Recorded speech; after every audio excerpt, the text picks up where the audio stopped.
अस्सलाम वालेकुम पाकिस्तान, आप देख रहे हैं सुबह की सोच के साथ मैं हूं Hasnain Liaquat. Good morning and उम्मीद करते हैं कि आपकी ये सुबह बहुत ही अच्छी गुजरेगी। जी हाँ, अस्सलाम वालेकुम, वेलकम टू सुबह की सोच। उम्मीद करते हैं आप सब ठीक ठाक होंगे, खैर आफियत से होंगे। आज हमारे पास बहुत कुछ है बताने के लिए, लेकिन मौसम की सूरत हाल अगर हसनैन सबसे पहले हम बात करें तो बारिशें नहीं हो रही, स्मोक बढ़ती जा रही है। ऑफिस आते वक्त भी सुबह इतनी ज़्यादा स्मोक थी कि मुझे गाड़ी की शीशे जो है, वैसे मैं नहीं बंद करती लेकिन मुझे बंद करके बैठना पड़ा। आज हमारे पास बहुत सी इंटरेस्टिंग और इन्फॉर्मेटिव स्टोरीज भी हैं, लेकिन हमेशा से हसनैन जैसे कि आप स्टोरीज पर जाने से पहले कुछ बताते हैं। कोई अच्छी स्टोरी है आपके पास? आज बहुत ही अच्छी स्टोरी है गजल। जिस तरह आपने बताया बारिशों के हवाले से, बारिशें नहीं हो रही तो चले हम दुआ करते हैं बारिशें हो जाए। लेकिन आज जो मेरे पास स्टोरी ये है कि आतिफ असलम को तो आप जानती होंगी। हाँ। पाकिस्तान के एक रिनाउंड सिंगर हैं, ना सिर्फ पाकिस्तान में बल्कि इंडिया में भी बहुत ज़्यादा मशहूर हैं और पूरी दुनिया में उनके जो गाने हैं, उनकी धुनें बहुत ज़्यादा मशहूर हैं।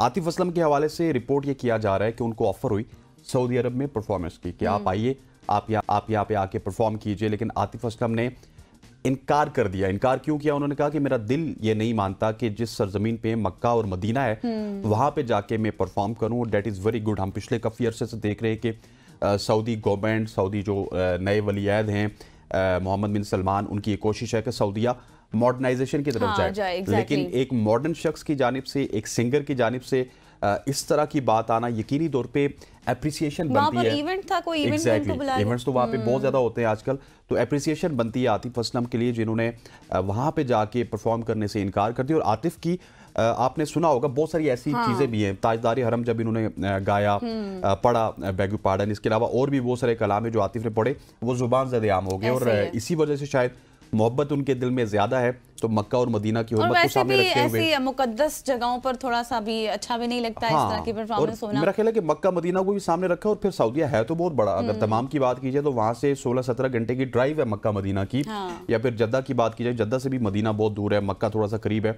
लेकिन इसके बावजूद भी उनका ये मना करना, मेरा ख्याल है कि हमारी तरफ से भी उनका अच्छा एप्रिसिएशन बनती है। अब हम चलते हैं अपनी स्टोरीज की जानिब। और सबसे पहली थोड़ी सी मेरे पास आज इस तरह की स्टोरी है जो कि इंसान को तशवीश में मुब्तला कर सकती है। लेकिन आप कुछ ना कुछ उसके हवाले से आगाही हाँ, क्योंकि उसके जाहिर है उसके कुछ, हर चीज़ के कुछ बेनिफिट्स भी होते हैं और कुछ डिसएडवांटेजेस भी होते हैं। तो मौसम से भी रिलेट करती है। सबसे पहले हमने बात ही मौसम की थी, तो पाकिस्तान भर में हलक की बीमारी, खुन्नाक जिसे हम डिप्थेरिया कहते हैं इंग्लिश में, उसका फैलाव का खदशा जो है वो बहुत ज़्यादा बढ़ गया है। और इस हवाले से जो विफाक है उसने सूबों को ये हिदायत जारी की हैं कि आप इस हवाले से इसके सदेबाप के लिए, इसको ओवरकम करने के लिए, रोकने के लिए जो है वो हंगामी बुनियादों पर इकदाम करें। मुख्तलिफ शहरों में ये जो बीमारी है, इसके केसेस और इसमें अमवात जो है वो रिपोर्ट हो रही हैं और मजीद जो है इसमें अमवात का भी खदशा है। और ये एक जहरीले मादे से लाहक होने वाला जानलेवा बैक्टीरियल इन्फेक्शन है, और जिसमें आपसे क्या होता है कि नाक, खलक और जो बीमारियां होती हैं, सर दर्द होना, ये नुकसानात जो हैं वो बढ़ जाते हैं इस बीमारी से, जिसे हम खुन्नाक की बीमारी कहते हैं।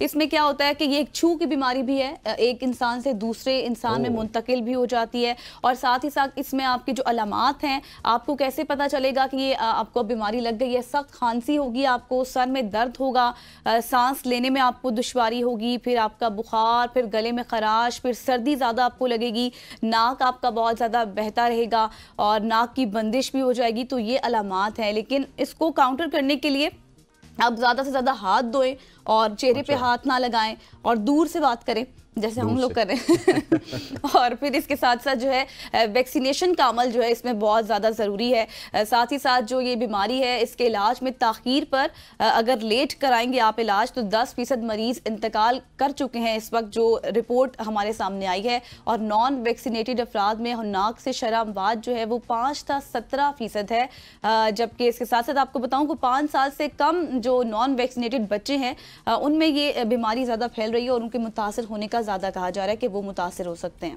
और ये बड़ी खतरनाक बीमारी है। जो भी बीमारी आपको लगती है ना, दूसरे से मुंतकिल होती है, वो बड़ी खतरनाक होती है। इसमें आपने इसका सदेबाप भी बता दिया आपको। हाथ धोने हैं, मुंह पे हाथ नहीं लगाना। जिस तरह हम एक सेफ डिस्टेंस पे बैठे हुए हैं, आपने इसी तरह से सेफ डिस्टेंस पे बैठना है।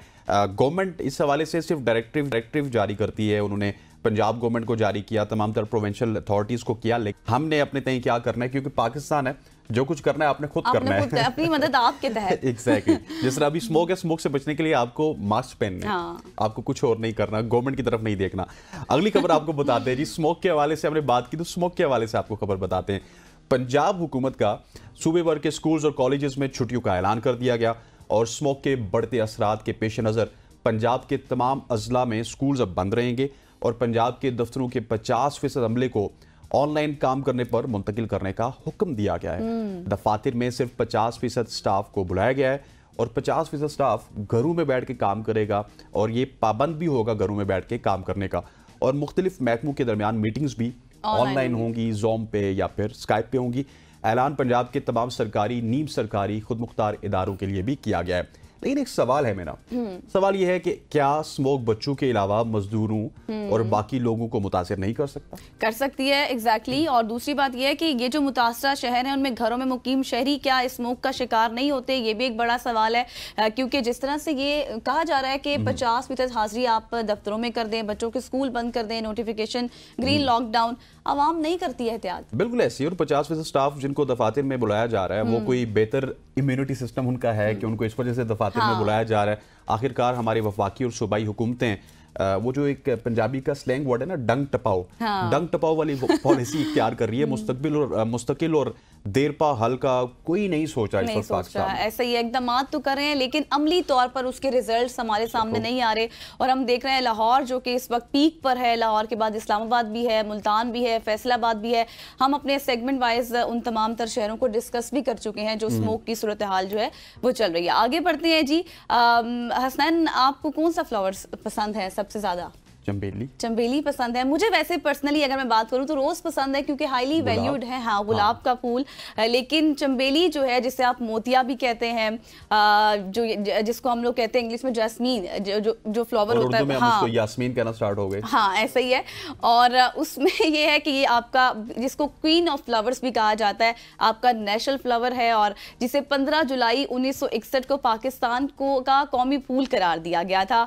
चमेली जिसे चमन भी कहा जाता है, पाकीज़गी और सादगी की अलामत भी है। उर्दू जबान में चमेली, बंगाली में चमेली है और अंग्रेजी में इसको जैस्मीन और सिंधी में मोतियों के नाम से पुकारे जाने वाले सफ़ेद और मुनफरिद खुशबू का यह हामिल है। अच्छा, मैं आपको बताऊं कि इसकी खुसूसियात भी बहुत ज़्यादा है चमेली के फूल की। शादियों वगैरह में आपने देखा होगा कि चाय इसकी बहुत पसंद की जाती है और इसके साथ साथ ना इसके मेडिकल इफेक्ट्स भी बहुत ज़्यादा हैं। मतलब आपको अगर बुखार है, सर दर्द है, एंजाइटी है, उसको भी ख़त्म करता है। स्मोक के हवाले से अभी हम बात कर रहे थे इससे पहले, जिस तरह से स्मोक बढ़ती जा रही है तो ये इन्वायरमेंटल इफेक्ट भी बहुत ज़्यादा करता है। अगर आप इसको अपने गार्डन में लगाते हैं तो बहुत अच्छी खुशबू और इसके साथ साथ जो है वो इन्वायरमेंट को इफेक्ट, क्लाइमेट चेंज जिस तरह हमारा हो रहा है उसमें भी इसका एक अहम किरदार होता है।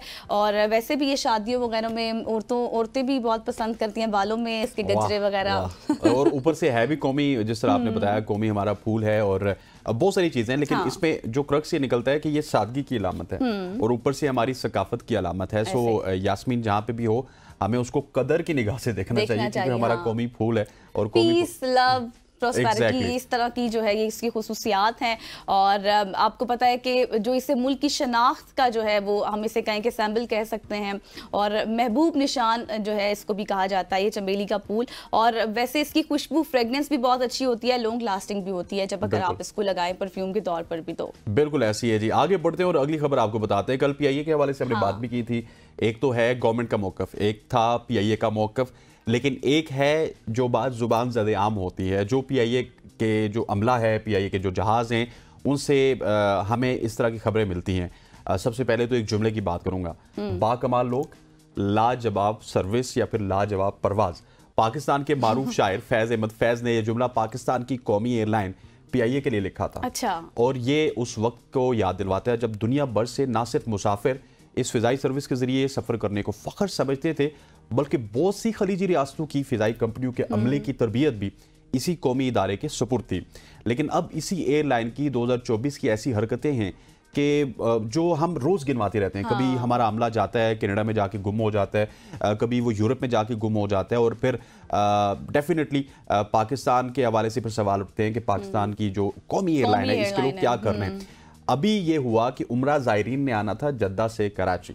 उम्रा ज़ायरीन की जो फ्लाइट थी वो जद्दा से कराची पहुंच गई, लेकिन हुआ ये कि फ्लाइट में तकरीबन 100 से ज्यादा मुसाफिरों का सामान वो फ्लाइट पीछे छोड़ आई। अच्छा। और मुसाफिर जब कराची आए तो कीमती सामान होता है, उसमें जमजम भी होता है, खजूरें भी होती हैं और भी बहुत सारी चीजें होती हैं। सामान को कराची पहुंचे, बस जब मुसाफिर को पता चला तो उनका सामान गायब था। इसी तरह जब 2020 की बात की जाए तो वहाँ पे भी शारजा से इस्लामाबाद आने वाली कराची PIA की जो परवाज़ थी उस पर भी मुसाफिरों के सामान के बगैर वो पहुंची थी और मुसाफिरों का सामान पीछे छोड़ आते हैं। हालांकि एम्प्लॉयज़ बहुत हैं, बहुत ज़्यादा एविएशन के बातें होती हैं कि एक जहाज़ के साथ 700 एम्प्लॉयज़ हैं तो फिर भी काम सही नहीं करेंगे, इस तरह की खबरें बनेगी, फिर मामलात निचकारी की तरफ जाएंगे, फिर आप लोग आके तंग रोजाना हम डिस्कस भी करेंगे PIA की निचकारी के हवाले से। उसमें इश्यूज तो हैं, लेकिन शायद अब ये लगेज छोड़ देना मुसाफिरों का पीछे एक बहुत हैरत अंगेज बात है। और जाहिर कीमती सामान लोगों का PIA कर सकती है, PIA ही कर सकती है। और उसमें आपको पता है कि अब बाद में वजह क्या बनाई जाएगी कि वेट इश्यूज बनाया जाएगा और फिर जो है जगह नहीं थी, ये तमाम तर जो है मामलात आगे लेकर चलेंगे। लेकिन अब जो स्टोरी मैं आपके साथ शेयर करने वाली हूँ बहुत ही अच्छी है, क्योंकि पाकिस्तान ने एक और रिमार्केबल फीट जो है वो अपने नाम कर लिए। अनफॉर्चुनेट इस वजह से भी है, अच्छी भी है, लेकिन अनफॉर्चुनेट ये है कि जो हमारी चैंपियन टीम थी, दिफाई चैंपियन थी, उसको भारत के वीजे जारी नहीं है। वही तो मैं बताने लगी थी कि भारत जो है हमेशा से उसने हट दर्मी का मुजाहरा किया है, ओछे हथकंडे इस्तेमाल किए हैं और एक वो जो RSS हिंदुत्वा आइडियोलॉजी है वो उसको बदलने का नाम ही नहीं ले रहा भारत। वर्ल्ड यूथ चैंपियंस और दिफाई एशियन यूथ टाइटल होल्डर्स की हैसियत से पाकिस्तान की गैर मौजूदगी एक अहम सेटबैक है, क्योंकि वीजे नहीं मिले पाकिस्तान को और जिस वजह से जो है वो अब एशिया यूथ स्कैरेबल चैंपियन के लिए पाकिस्तान टीम टाइटल के दिफा से महरूम हो गई है। पाकिस्तान ने एजाज हासिल किया था, उसमें अपने दिफा की नुमाइंदगी करनी थी हसनैन, लेकिन वही भारत ने जो ओछे हथकंडे अपने इस्तेमाल किए हैं, एक प्रोसेस जो है उसके हवाले से दरख्वास्तें दी गई और कहा गया कि आप इसको प्रोसेस करें, आगे चलें, हमें वीजे दें। बट जो भारतीय हाई कमीशन है उनकी जानिब से लेट प्रोसेस किया गया और वीजे भी नहीं दिए गए और ये बताया जा रहा है कि निस्फ यानी कि आधी जो टीम है उसको वीजे नहीं दिए गए हैं। और पाकिस्तान ने 2022 में भी भारत के खिलाफ ये मुकाबला जीता था और अब फिर जब पाकिस्तान ने एजाज लिया, अपने नाम किया, तो जी ये भारत ने अपना इतना बड़ा से जो कर दिया, मतलब ये चीज जाहिर कर रहा है कि भारत किस हद तक नफरत करता है और वो बर्दाश्त ही नहीं कर सकता अगर आप जीत गए हैं तो। बिल्कुल ऐसे, जिस तरह आपने स्क्रेबल की बात की तो स्क्रेबल चैंपियनशिप में पाकिस्तानी खिलाड़ियों ने जहां पे भी गए उन्होंने अपने झंडे गाड़े। 2022 की बात की जाए तो भारत में उन्होंने एक टाइटल जीता था। अब देखिए एशियन टाइटल हो रहा है और वहां पे एशिया की टीम मौजूद नहीं है, वो टीम मौजूद नहीं है जो कि दिफाई चैंपियन है। आपने एक इवेंट जीता हुआ है और आप अगले इवेंट में जा ही नहीं रहे जस्ट बिकॉज ऑफ वीजे। मेरा एक सवाल है जाते हुए, ये भारत, आप भी इसका जवाब दे सकती हैं, ये भारत वाले पाकिस्तान से इतना डरते क्यों हैं?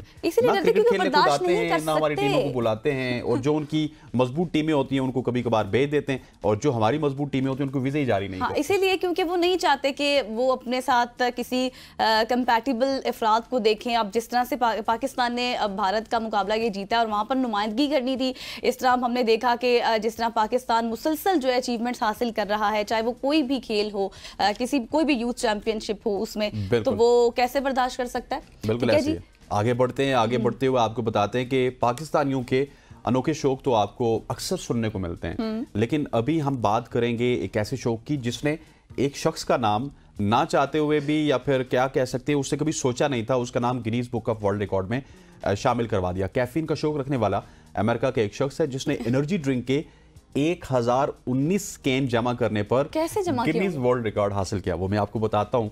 ये जो शहरी है इनके पास एनर्जी ड्रिंक्स के कैन्स का सबसे बड़ा ज़ख़ीरा है और जोल के मुताबिक, इनका नाम जोल है, उन्होंने कभी नहीं सोचा था कि इसके पास किसी भी चीज़ के लिए गिनीज वर्ल्ड रिकॉर्ड मौजूद होगा। जोल ने तकरीबन 6 साल कबल इन एनर्जी ड्रिंक्स का जायज़ा लेने के लिए अपना YouTube चैनल शुरू किया, लेकिन फिर उन्होंने केन जमा करने लगे। जोल कहते हैं कि मुझे रिकॉर्ड जमा करने के लिए तमाम केन्स की वीडियो रिकॉर्ड करनी पड़ी, मुझे हर एक केन की तस्वीर भी लेनी पड़ी। मैं नहीं जानता था कि उन्हें हर एक केन के एक आइटमाइज फहरिस्त भी की भी ज़रूरत होगी और मुझे इस आइटमाइज लिस्ट टाइप करने में काफ़ी वक्त लगा। एक तवील अमल था, लेकिन ये मेहनत रायगा नहीं गई और finally Guinness book of world record में उनका नाम आ गया। मतलब देखिए उनकी ये मेहनत थी और जैसे वो खुद भी कह रहे हैं कि मुझे नहीं पता था, लेकिन मेहनत कभी रायगा नहीं जाती है और एक एक कैन की तस्वीर लेना, फिर उसको कलेक्ट करना, फिर आगे भेजना, ये बहुत बड़ा अमल था। आगे बढ़ते हैं कि अमीरी गरीबी का फ़र्क तो माशरे में आम ही है, लेकिन दुनिया की बड़ी खुराक और मशरूबात बनाने वाली इंटरनेशनल ब्रांडेड कंपनियां भी अमीरी गरीबी का फ़र्क करने लगी हैं। पेप्सी हो, यूनिलीवर हो, ये बड़ी नाम है, बड़ी कंपनियां हैं। इनकी जानिब से जी भारत की ये भी स्टोरी है। भारत में गैर मयारी मसनूआत जो है वो फ़रोख्त की जा रही हैं, जिस हवाले से अब ये तनकीद की जद में आ गया और भारत ने एक अच्छा इनिशिएटिव लिया है कि इसके ऊपर वो इन्वेस्टिगेशन भी करेगा, बातचीत भी करेगा और कहेगा कि भाई इस तरह से मशरूबात गैर तसली बख्श बनाना, एक नामी गरामी कंपनियां अमीर ममालिक के मुकाबले में गरीब ममालिक में निस्बतन गैर सेहतमंद जो है वो नज़र आ रही हैं। और जिस तरह से ये मसनूआत फ़रोख्त की जा रही हैं, ये लम्हा फ़िक्रिया अगर मैं इसको कहूँ तो गलत नहीं है, क्योंकि पाकिस्तान में भी हो रहा है। एग्जैक्टली ऐसा ही है। इससे पहले भी इससे पहले भी ऐसी खबरें सुनने को मिली थी कि पाकिस्तान में गैर तसली बख्श जो है वो नामी गरामी कंपनियां मशरूबात बनाकर जो है वो बेच रही हैं। बिल्कुल ऐसी है। और ये जो स्टोरी आपने बताई है, इसके हवाले से भारतीय सोशल मीडिया पे जब शोर मचा तो उसके बाद मेरे ख्याल कोई वजाहत भी उन्होंने पेश की है, लेकिन डेफिनेटली भारत बहुत बड़ा है, वहाँ पे गरीबों की तादाद आज भी अमीरों से कई हद तक ज़्यादा है। तो उस हवाले से वो अपनी प्रोडक्ट की क्वालिटी को कम करते हैं ताकि प्राइस को भी उस मुताबिक रखा जाए, और ये बड़ा अनफॉर्चुनेट है। ख़वातीन वज़ात बहुत सारी और भी स्टोरीज थी, लेकिन आज की शॉर्ट स्टोरीज हैं उनको यहीं पे ख़त्म करेंगे इंशाल्लाह। कल आपके साथ मज़ीद स्टोरीज शेयर करेंगे। यहाँ पर वक्त हुआ चाहता है एक शॉर्ट सी कमर्शियल ब्रेक का। ब्रेक लेते हैं, वापस आते हैं। स्टे विद अस।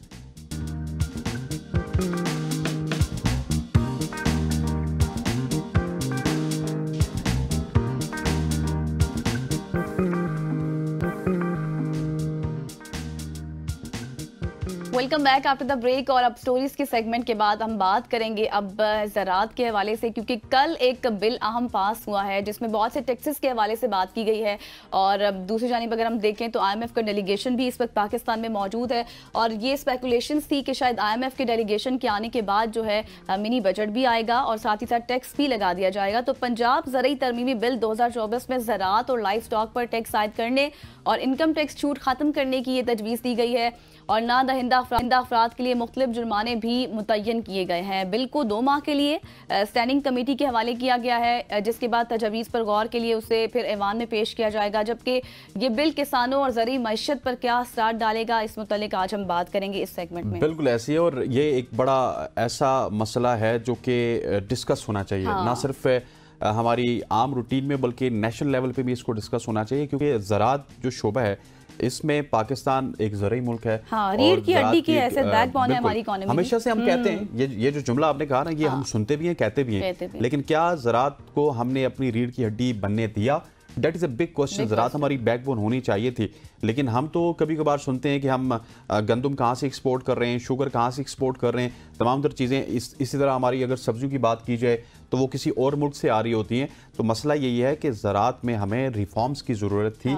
इस चीज़ की ज़रूरत नहीं थी कि हम उन पे एक्स्ट्रा टैक्स लगा दें। इस वक्त पाकिस्तान में एक ही चीज़ तो गरीब को मुयस्सर है, वो यही है ज़राअत से जो चीज़ें बनती हैं, चाहे आप उनमें सब्जियां कह लें या फिर गंदम कह लें, इस तरह की चीज़ें ही पाकिस्तान में आजकल औने पौने दामों में आपको मिल सकती है। टैक्स लग जाएगा तो फिर किसान कहाँ जाएगा? Exactly, मतलब आप मॉडर्न मेथड मुतारिफ कराने के बजाय, गवर्नमेंट की सपोर्ट होने के बजाय गवर्नमेंट उन पर उल्टा टैक्स लगा रही है। और ये मेरा ख्याल है कि आपने देखा होगा कि जब भी गवर्नमेंट किसी चीज़ पे टैक्स लगाती है तो उसके बाद वो इम्प्लीमेंटेशन की तरफ जुई जाते हैं ना, तो अवाम का कुछ नहीं सोचते। लेट सपोज अगर गवर्नमेंट किसी 100 रुपए की चीज पे 5 रुपए का टैक्स लगाएगी तो वो मुझे और आपको फिर 200 या 250 की मिलेगी। ऐसे ही है, ये एक बहुत बड़ा इश्यू होता है। आपने देखा होगा बहुत सारी ऐसी चीजें हैं जो कि मार्केट में प्रिवेल, जब उन पे टैक्स लगता है तो वो फिर डबल दामों में पाकिस्तान की इस मार्केट में बिकती हैं। ऐसा ही है। और अब इससे किसान को किस हद तक नुकसान होगा, और क्या गरीब और जो छोटा किसान है, जो बड़ा किसान है, जो काश्त करता है, उस पर इसके क्या इफेक्ट्स होंगे? हमारे साथ गेस्ट भी मौजूद हैं, उनसे बात करते हैं। किसान बोर्ड पाकिस्तान सरदार जफर साहब ने हमें ज्वाइन किया। Thank you so much, welcome to सुबह की सोच। सबसे पहले तो सरदार साहब ये बताएं कि ये जो बिल पास किया गया है, अब हुकूमत के पास ये इख्तियार है कि वो इसको मंजूर करे या फिर ना करे, लेकिन सवाल यहाँ पर ये पैदा होता है कि इससे अब आपके तबके को किस हद तक नुकसान होगा, इस पर आपका क्या मौक़िफ़ है? बिस्मिल्लाहिर्रहमानिर्रहीम। इसमें कोई शक नहीं कि पूरी दुनिया में मुल्क के शहरी टैक्स देते हैं और उस टैक्स से फिर हुकूमत उनका भी भला करती है, उनको भी सहूलतें देती है और अपना निज़ाम भी चलाती है। लेकिन पाकिस्तान में आप देखते हैं कि टैक्स का दो सिस्टम होते हैं, एक डायरेक्ट टैक्स है, एक इनडायरेक्ट टैक्स है। इनडायरेक्ट टैक्स इतना है कि आप जिस रोड पे चढ़ेंगे वहाँ टैक्स देंगे, जिस अस्पताल में गाड़ी खड़ी करेंगे वहाँ टैक्स देंगे, और बिजली के बिलों में टैक्स है, सुई गैस में टैक्स है, चारों तरफ टैक्स है। तो मैं समझता हूँ कि इस टैक्स के बाद जो किसान हैं, मैं समझता हूँ कि ये बड़ा लो पेड प्रोफेशन है, और देहातों में बेचारे फसल उगाते हैं जिससे हम लोग शहरों में बैठ के खाना भी खाते हैं और पूरी अपनी जरूरियात पूरी करते हैं। तो मैं समझता हूँ कि उनको टैक्स लगाने से पहले गवर्नमेंट को ये सोचना चाहिए कि उनके टैक्स से अगर आप 8 लाख रुपया पेंशन लेने वाले जज को फ्री बिजली देंगे, फ्री उसको सुई गैस देंगे, उसको ड्राइवर और उसको सारी बॉडीगार्ड देंगे, इसी तरह जर्नैलों और ब्यूरोक्रेटों का आप एक तहसील में जो एसी है उसको भी करोड़ों रुपए की गाड़ी मिली हुई है। तो मैं समझता हूँ कि ये इंतहाई जुल्म है कि आप अपने आवाम से टैक्स लेकर अपने अल्लू तल्लू में खर्च करें, अपने आयशू में खर्च करें। चंद लाख की गाड़ी में सफर करने के बजाय करोड़ों की गाड़ियां ये लेते हैं। तो मैं समझता हूँ कि ये बहुत जुल्म है कि आप गरीबों के मुंह से नवाला छीन कर इन लोगों को पे करते हैं। यानी अक़वाम मुत्तहिदा की एक रिसर्च है, उन्होंने कहा कि पाकिस्तान में 17 अरब डॉलर के करीब ये मुफ्त खोरों को यानी गवर्नमेंट अय्याशियां फराम करती है। इमरात याफ्ता तबके को फ्री सहूलत, यानी मैं समझने से कासिर हूँ। हमारी हुकूमत एमकों की है, पागलों की है कि एक 8 लाख पेंशन लेने वाले को आप क्यों बिजली फ्री देते हैं, क्यों गैस फ्री देते हैं, क्यों पेट्रोल फ्री देते हैं। इस हवाले से मैं समझता हूँ कि काश्तकारों पे ये टैक्स बिल्कुल ऐसी है। सरदार साहब हमारे साथ रहिएगा। उमर दराज गोंदल साहब भी हमारे साथ मौजूद हैं, ब्यूरो चीफ हैं लाहौर से। उमर साहब, आपको खुशामदीद कहते हैं। Thank you so much for joining us sir. Normally हम कहते हैं कि जो ज़रई शोबा है ये हमारा बैकबोन समझा जाता है, लेकिन हमें कहीं ना कहीं पे अपने ज़रई शोबे को भी फ्लरिश करने की ज़रूरत है। अनफॉर्चुनेटली फ्लरिश तो अलग बात है, हम उसके ऊपर अब टैक्सेस लगाने जा रहे हैं। ये मामला असल में है क्या? जो सरदार साहब बात कर रहे थे वो बिल्कुल दुरुस्त है। एक तासुर पंजाब में या पाकिस्तान के अंदर ये है कि जो किसान है वो टैक्स नहीं देता। ऐसा है नहीं है, क्योंकि मैं खुद एक काश्तकार घराने से हूँ। आप उनसे पूछिएगा कि क्या हम मालिया अदा नहीं करते, क्या उसकी पहले से उसमें इजाफा नहीं कर दिया गया। फिर उसके बाद जिस तरह पाकिस्तान में आप और मैं हम सब डायरेक्टली टैक्सेस पे करने का रिवाज पाकिस्तान में नहीं है। हम सब इनडायरेक्ट टैक्सेस पे करते हैं हर चीज की खरीदारी के ऊपर। अब जरा किसान के हवाले से देखिएगा कि वो यूरिया डीएपी खाद से लेकर उसके बीज तक, उसके फर्टिलाइजर्स को छोड़ के जो सीड्स है, जो दीगर जो चीजें वो इस्तेमाल करता है, अगर वो ट्रैक्टर खरीदता है, अगर वो हल खरीदता है, हर चीज के ऊपर इनडायरेक्टली वो टैक्स पे करता है। अब ये जो नया बिल आया है जिसको पंजाब ज़रई तरमीमी बिल 2024 कहा गया है, उसकी जो नई शिक है उसके तहत अगर आप उसको पढ़ें तो ज़रई तरमीमी बिल के अंदर अब ज़राअत के साथ लाइव स्टॉक को भी टैक्स में शामिल किया गया है। अब उसके अलावा जो नई चीज है वो ये है कि ज्यादा आमदन वाले जो अशखास है उनके ऊपर सुपर टैक्स लागू किया जाएगा। और उसके अलावा ये भी बताया गया है कि इससे पहले ज़रई जमीन के ऊपर इनकम टैक्स की डायरेक्टली नहीं होता। मसलन अगर ये बात ठीक है कि अगर आप इतना कमाते हैं तो आपको ये नहीं बताना पड़ता या उसको टैक्स नहीं पे करना पड़ता, तो अब वो छूट खत्म की जाएगी। उसके अलावा लाइव स्टॉक से जो कमाई जाएगी आमदन, उस पर भी टैक्स लागू किया जाएगा। और लाइव स्टॉक को भी अब जो है वो ज़रई आमदन के अंदर ही तस्वुर किया जाएगा। तो अब इसका मतलब ये हुआ कि आप ऑलरेडी क्या कर रहे हैं। इस वक्त पंजाब के अंदर क्या सूरत हाल है? पंजाब में प्रॉब्लम ये है कि लोगों ने गंदम तो लगाई, और गंदम जब लगा ली, जब बेचने की बारी आई तो हुकूमत ने हाथ खड़े कर दिए। उनका देखिए जी हमारे पास तो सर्कुलर डेट ही बहुत ज्यादा है और आइंदा जो है हुकूमत गंदम नहीं खरीदा करेगी, हम इसको मार्केट पे छोड़ देंगे। बिल्कुल ठीक है। फिर अब यही बात इस वक्त जो चावल की फसल है चूंकि वो कट रही है, खासियत तक कट चुकी है, तो उसकी भी यही सूरत हाल है। अब इसका थोड़ा सा मैं आपको एक कंपेरिजन देना चाहता हूँ। आप देखें हमारा मुकाबला किससे है। एक तो आप ये भी देखिए, ज़हन में रखिएगा कि जिस तरीके से क्या आप ये जो ये है मिलों वाले कपड़ा बुनने वाली जो मिलें हैं कि क्या उनको आप वो छूट नहीं देते। उसके अलावा आप ये देखिएगा कि आप दीगर जो बड़ी बड़ी इंडस्ट्रीज है उनको छूट नहीं देते, लेकिन आप किसानों के ऊपर जब लगाना चाहते हैं तो जरा इसका कंपैरिजन इंडिया से कीजिएगा। आप देखिए कि उनको यूरिया की बोरी कितने में पड़ती है, उनको डीएपी की कितने में पड़ती है, और वहां पे जो बिजली है, यानी पंजाब में भी किसान बिजली इस्तेमाल करते हैं, तो वहां की बिजली और यहाँ के किसान को बिजली का रेट्स का क्या फर्क है, वहां जरा देखिएगा इंडिया में क्या सहूलियात है। जब ये सूरत हाल होगी, और आप ये भी जानते हैं कि एक बड़ा तबका आपका ज़राअत से जुड़ा हुआ है, उसमें अगर आपने तरक्की करनी है तो आपके एक्सपोर्ट्स को लेके, यानी आप हलाल गोश्त से लेकर आप हर बार जो गंदम की सूरत में वो मंगवाते हैं गंदम, कभी यूक्रेन से, कभी रशिया से, कभी कहीं और से, तो आप क्या करेंगे? आप अपने किसान को बजाय इसके कि आप अपने नेशनल एक्सचेकर से पैसा निकालें और डॉलर्स की सूरत में आप दूसरे मुल्कों को अदा करें, भाई वो छूट दे अपने लोगों को, वो गंदम पैदा करे, वो चावल पैदा करे, वो दीगर जो आप टमाटर और प्याज तक बाहर से मंगवाने पड़ते हैं उन चीजों में ना पड़े। लेकिन वजह क्या है? वजह यह है कि क्या आपके हुक्मरान तबके का स्टेक है ज़राअत के अंदर? शायद उस तरह से ज़राअत में नहीं है। हाँ, उनका स्टेक है चीनी के अंदर। क्या चीनी के अंदर फिर आके आप देखते नहीं है कि उनको सब्सिडीज मिलती हैं, आप देखते नहीं है कि उनको एक्सपोर्ट्स की मदद मिलती हैं? अच्छा, उनका स्टेक कहाँ पे है? उनके स्टेक दीगर जहां जहां पे इंडस्ट्रीज में है, बाकी चीजों में है, आप देख लीजिएगा कि वहां पे हुकूमत की प्रायोरिटी क्या है, वहां हुकूमत लेके चलती कैसे है। अब आप यहाँ पे ये जो आपने बिल लेके आए हैं उस बिल अच्छा, को उमर, ये जो बिल के हवाले से आपने मुकम्मल तफसीलात बताई हैं, कल अपोजिशन ने भी शोर शराबा किया है और इसकी मुखालफत की है, जिसमें ये कहा गया है बाकायदा तौर पर कि ये वही मरियम नवाज हैं सीएम जिन्होंने पंजाब से जो किसान हैं उनसे गंदम नहीं खरीदी थी। इस मुतालिक भी तफसीलात आपसे लेंगे। सरदार साहब भी हमारे साथ मौजूद है। सरदार साहब, जैसे कि अभी उमर बात कर रहे थे कि अब लाइफ स्टॉक पर भी टैक्स लगेगा, जाहिर है उसमें इनकम टैक्स, एग्रीकल्चर टैक्स और तमाम तर टैक्सेस आते हैं, तो अब ये टैक्स किस तरह से लिया जाएगा, यानी कि वेट, क्वांटिटी, किस लिहाज से ये अब टैक्स होगा? इसमें एक चीज समझने की है कि ये टैक्स वो कह रहे हैं कि अब हम लगाएंगे इनकम पे, यानी जो आपकी इनकम होगी उस पे टैक्स होगा, और उस तरह फिर उसकी किसानों से भी रिटर्न लेंगे, और ये पूरा निज़ाम बना रहे हैं। तो इस हवाले से मैं समझता हूँ कि पाकिस्तान में तमाम इदारे जो भी एम्प्लॉयमेंट फराहम करते हैं, फैक्ट्रियों से लेके सरकारी दफातर तक, सरकारी दफातर से लेके फौज तक, और सारे मुल्क के जो इदारे हैं वो जो जितनी भी लोगों को वर्क फोर्स को रोटी फराहम करते हैं उसमें से तकरीबन 44%, इन 44%, 100 में से 44 आदमियों को एग्रीकल्चर से, लाइफ स्टॉक से यानी रिस्क मिलता है। तो आपको अंदाजा होगा कि जो फसलें हैं ये इतनी फायदा मंद नहीं होती हैं। जो गरीब काश्तकार हैं वो 7, 1, 1, 2, 2, 3, 3 जानवर रखते हैं और उनका दूध बेच कर गुजारा करते हैं। तो मैं समझता हूँ कि मरे को मारने वाली बात है और उनको और कम करने वाली बात है।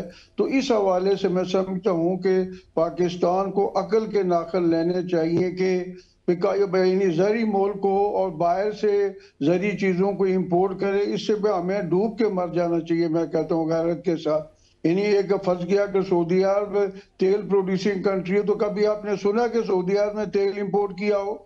कभी आपने सुना कि अरब अमारात ने गैस इंपोर्ट की हो? ये समझो कि जरी मुल्क है और ज़राअत की चीजें इंपोर्ट करती हैं, तो ये हुकूमत की सरी नाकामी है। तो इस हवाले से मैं समझता हूँ कि हमारा दुनिया में कंपटीटर इंडिया है, चावल है, चीनी है, सारी चीजें बाहर हम अगर भेज सकते हैं, तो जो इंडिया के फार्मर को, जो मेरे भाई ने पहले भी कहा है कि इंडिया के फार्मर को जो सहूलतें उनकी गवर्नमेंट देती है, अगर पाकिस्तान के फार्मर को वो सहूलतें नहीं देंगी तो हम इंटरनेशनल मार्केट में अपनी चीजें एक्सपोर्ट नहीं कर सकेंगे। अच्छा सरदार साहब, जैसे आपने एक बात की है कि ये 45% वर्क फोर्स को रोजगार मिलता है, आई थिंक सो 21% जीडीपी को भी ये कंट्रीब्यूट करता है, तो फिर इस लिहाज से अगर देखा जाए तो फिर ये तो बहुत बड़ा नुकसान नहीं है?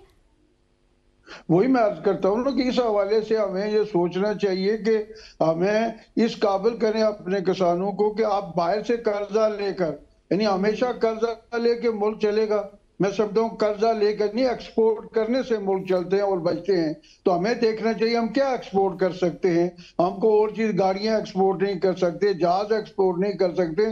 अगर एक्सपोर्ट कर सकते तो हम अपनी जरी कमोडिटी फसलें ठीक हो गया सरदार साहब। उमर साहब से एक सवाल करना है। उमर साहब, मुझे ये बताइएगा कि एक किसान को हम क्या फैसिलिटीज देते हैं, क्या उनको हम प्रोवाइड करते हैं? क्योंकि हमने दूसरी तरफ देखा है तो हर बंदा अपनी जमीन बेच रहा है और वो हाउसिंग सोसाइटीज बन रही हैं, वहां पे तो उनको ज्यादा फायदा है इंस्टेड कि वो काश्तकारी करें और उसके ऊपर टैक्स भी दें, और फिर आपको पता है कि जो मुआवजा है वो भी किसानों को बहुत कम मिलता है।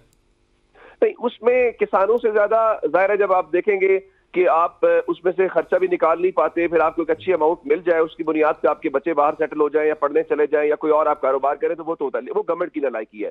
जब आप एग्रीकल्चर लैंड को उस तरह की सोसाइटीज में या कमर्शियल यूज के लिए इस्तेमाल करेंगे तो फिर क्या होगा? फिर वही होगा जिस वक्त हम लाहौर में इस वक्त सूरत हाल का सामना कर रहे हैं, जिसका मुल्तान में, जिसका दीगर शहरों के अंदर है। ये गवर्नमेंट की नालायकी है कि हम सिर्फ डंग टपाओ पॉलिसी अख्तियार करते हैं। हमारे पास हमने एक अनप्लान्ड किस्म की अर्बनाइजेशन लाहौर में, दीगर शहरों में देखी है, जिसकी बुनियाद के ऊपर लोग शहरों में आके बसना शुरू हो गए।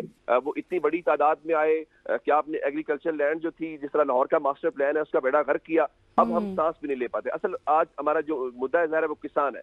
किसानों को आप जब तक वो तमाम चीजें नहीं देंगे, इनकरेज नहीं करेंगे कि भाई देखें आप फसल काश्त करें, उगाएं, और जब फसल लगाएंगे तो उस फसल की बुनियाद पे आपको प्रॉफिट मिलेगा। मैं बार बार कह रहा था कि हमने इसको इस तरह से देखना है कि आप दीगर मुल्कों को डॉलर्स की मद में, और वो उस वक्त जब आप एक डॉलर को तरस रहे हो, आप दूसरे मुल्कों को अदा करना चाहते हैं, आप वही अपने किसानों को मुख्तलिफ सूरतों में दें, उनको अच्छा बीज दें, उनको अच्छे पेस्टिसाइड्स दें, उनको अच्छी जो है वो खादें दें। और वो तो बेचारे खाद जो है वो लेने के लिए लाइनों में लगते हैं, असिस्टेंट कमिश्नर की रहमो करम पे होते हैं कि कब ट्रक लगेगा। हमने बहुत बुरा हाल देखा है। तो देखिए, ये आपका वो तबका है या आपका वो एक पोर्शन है सोसाइटी का जो आपको खिलाता है और आपको खिला सकता है। आप खुद कफील हो सकते हैं। देखिए, जब मुल्कों के ऊपर पाबंदियां लगती हैं, बहुत कुछ होता है, तो ये तब पता चलता है कि कौमें कैसे सरवाइव करती हैं। अफसोस की बात ये है कि हमारे पास कोई लॉन्ग टर्म प्लानिंग नहीं होती। हम सूरत हाल को देखते हैं, हम कोई भी जो एक्शन होता है हम उसका सिर्फ रिएक्शन देते हैं। हमारे यहाँ उससे पहले कोई किसी किस्म की चीज नहीं होती। हाँ, इक़दामात नहीं किए जाते और फिर एक्शन जब होता है उसी टाइम रिएक्शन भी आता है। हालांकि ये चीजें पहले रिजॉल्व हो जानी चाहिए। अब किसान तबका जिसके हवाले से हम पहले भी बात कर रहे थे कि उनको मॉडर्न फैसिलिटीज देने के बजाय उन पर टैक्स लगाकर उनको मजीद पिसता दिया जाता है। तो जी, इस मुतालिक हम बात कर रहे थे कि ज़राअत, जैसे कि आपको पता है कि हमारी बैकबोन है, इकोनॉमी में एक बहुत बड़ा जो है किरदार है। हमारे साथ मौजूद थे उमर दराज गोंदल और सरदार साहब मौजूद थे और तमाम तर इश्यूज पर कर रहे थे। बहुत शुक्रिया आप दोनों का। यहाँ पर वक्त हुआ एक ब्रेक का, साथ रहिएगा।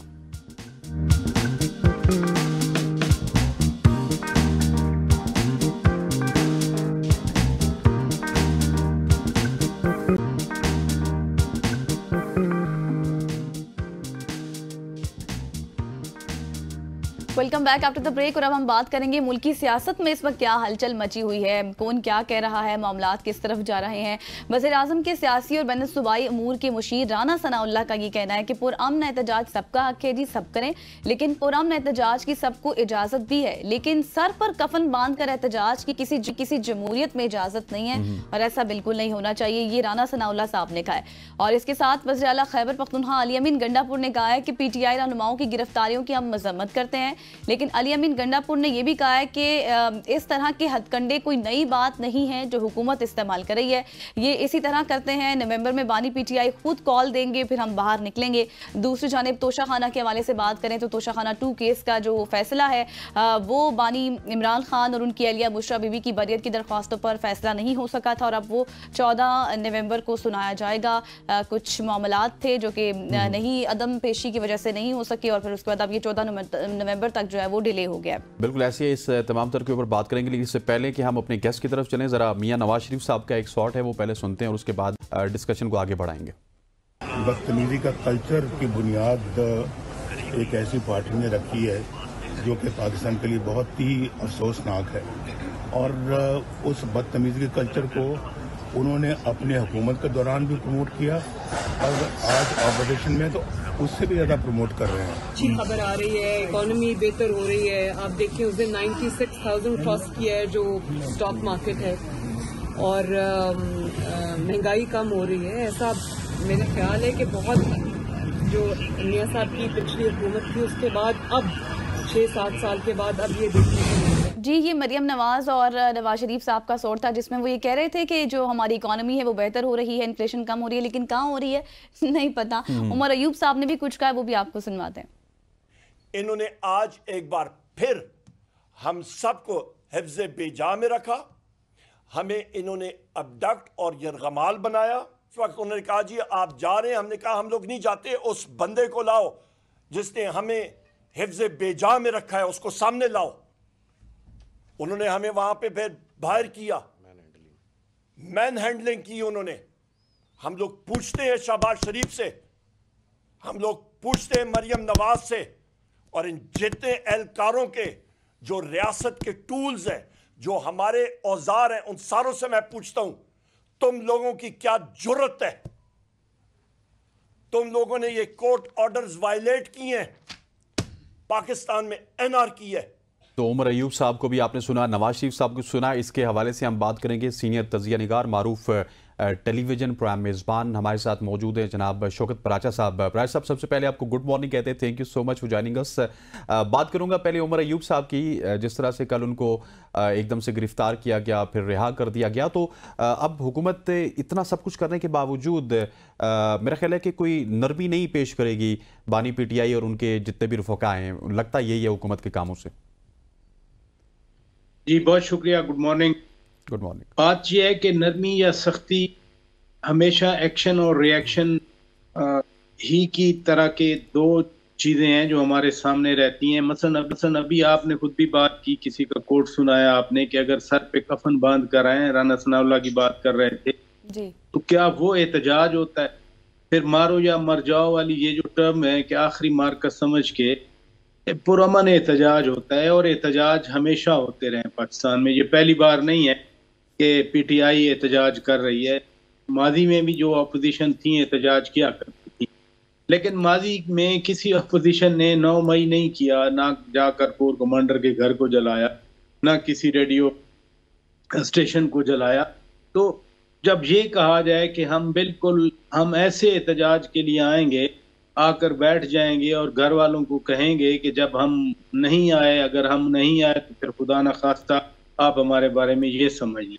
तो जब मामलात इस एक्सट्रीम तक पहुंच जाएं और उसमें आपको मुल्क भी चलाना हो, और मुल्क कैसे चलाना हो जब आपको कहीं IMF की मिन्नत करनी पड़े, कहीं चाइना की मिन्नत करना पड़े, कहीं सऊदी अरब की मिन्नत करना पड़े, कहीं UAE की मिन्नत करना पड़े, और ओवरऑल अमेरिका की मिन्नत करना पड़े कि जी IMF को कहें कि हमारे साथ कोई एग्रीमेंट करें, तो इस सूरत हाल में फिर हुकूमतों के लिए क्या चॉइस रह जाता है? क्या वो इजाजत दे दें कि आ जाएं, आप धरना दे के बैठ जाएं, टी चौक बंद कर दें, सुप्रीम कोर्ट बंद कर दें, कौमी असम्बली बंद कर दें?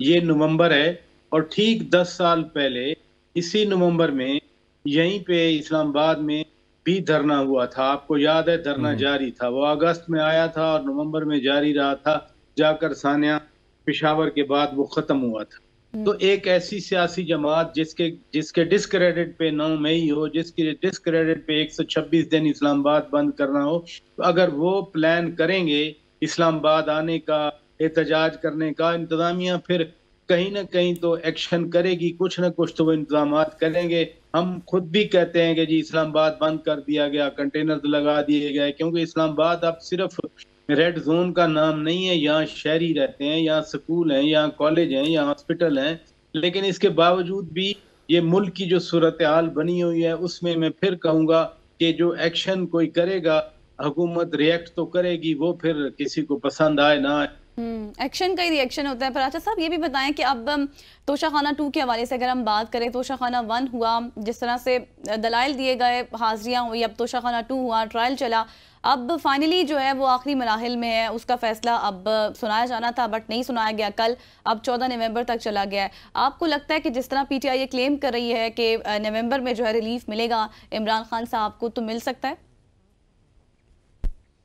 बड़ा मुश्किल है किसी भी अदालती कार्रवाई को प्री जज करना, लेकिन मौलाना फजलुर रहमान की क्या तज्जिया किया जा सकता है? मैं यही, ग्राउंड रियलिटीज तो हमारे पॉलिटिशियंस खुद ही बताया करते हैं मौलाना फजलुर रहमान साहब ने कहा कि अभी उनका आना मुश्किल नजर आ रहा है। शेख रशीद अहमद ने भी कुछ दिन यही पहले बात की।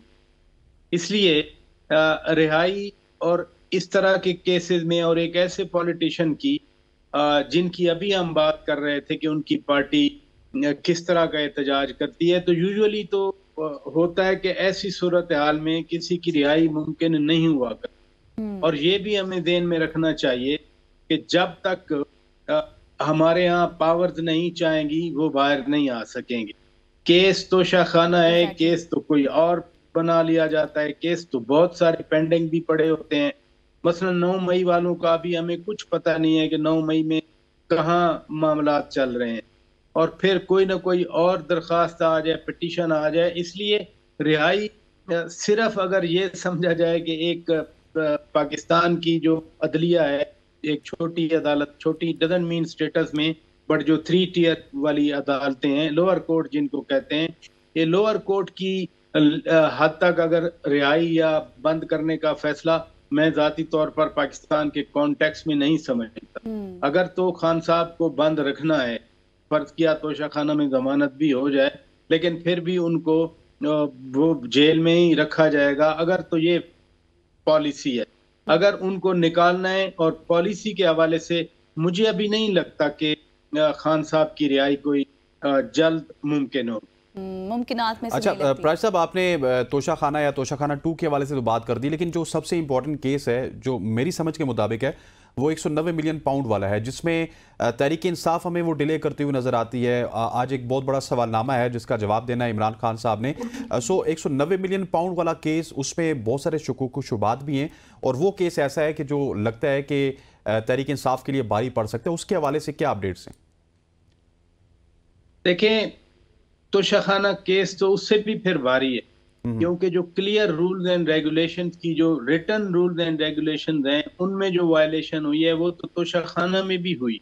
अगर आप strict meaning of the rule पे जाएं तो उसकी वायलेशन तोशाखाना में बहुत ज्यादा हो। और सिमिलरली ये जो 190 मिलियन स्टर्लिंग पाउंड स्कैंडल है, एक ओपन एंड शट केस है ये।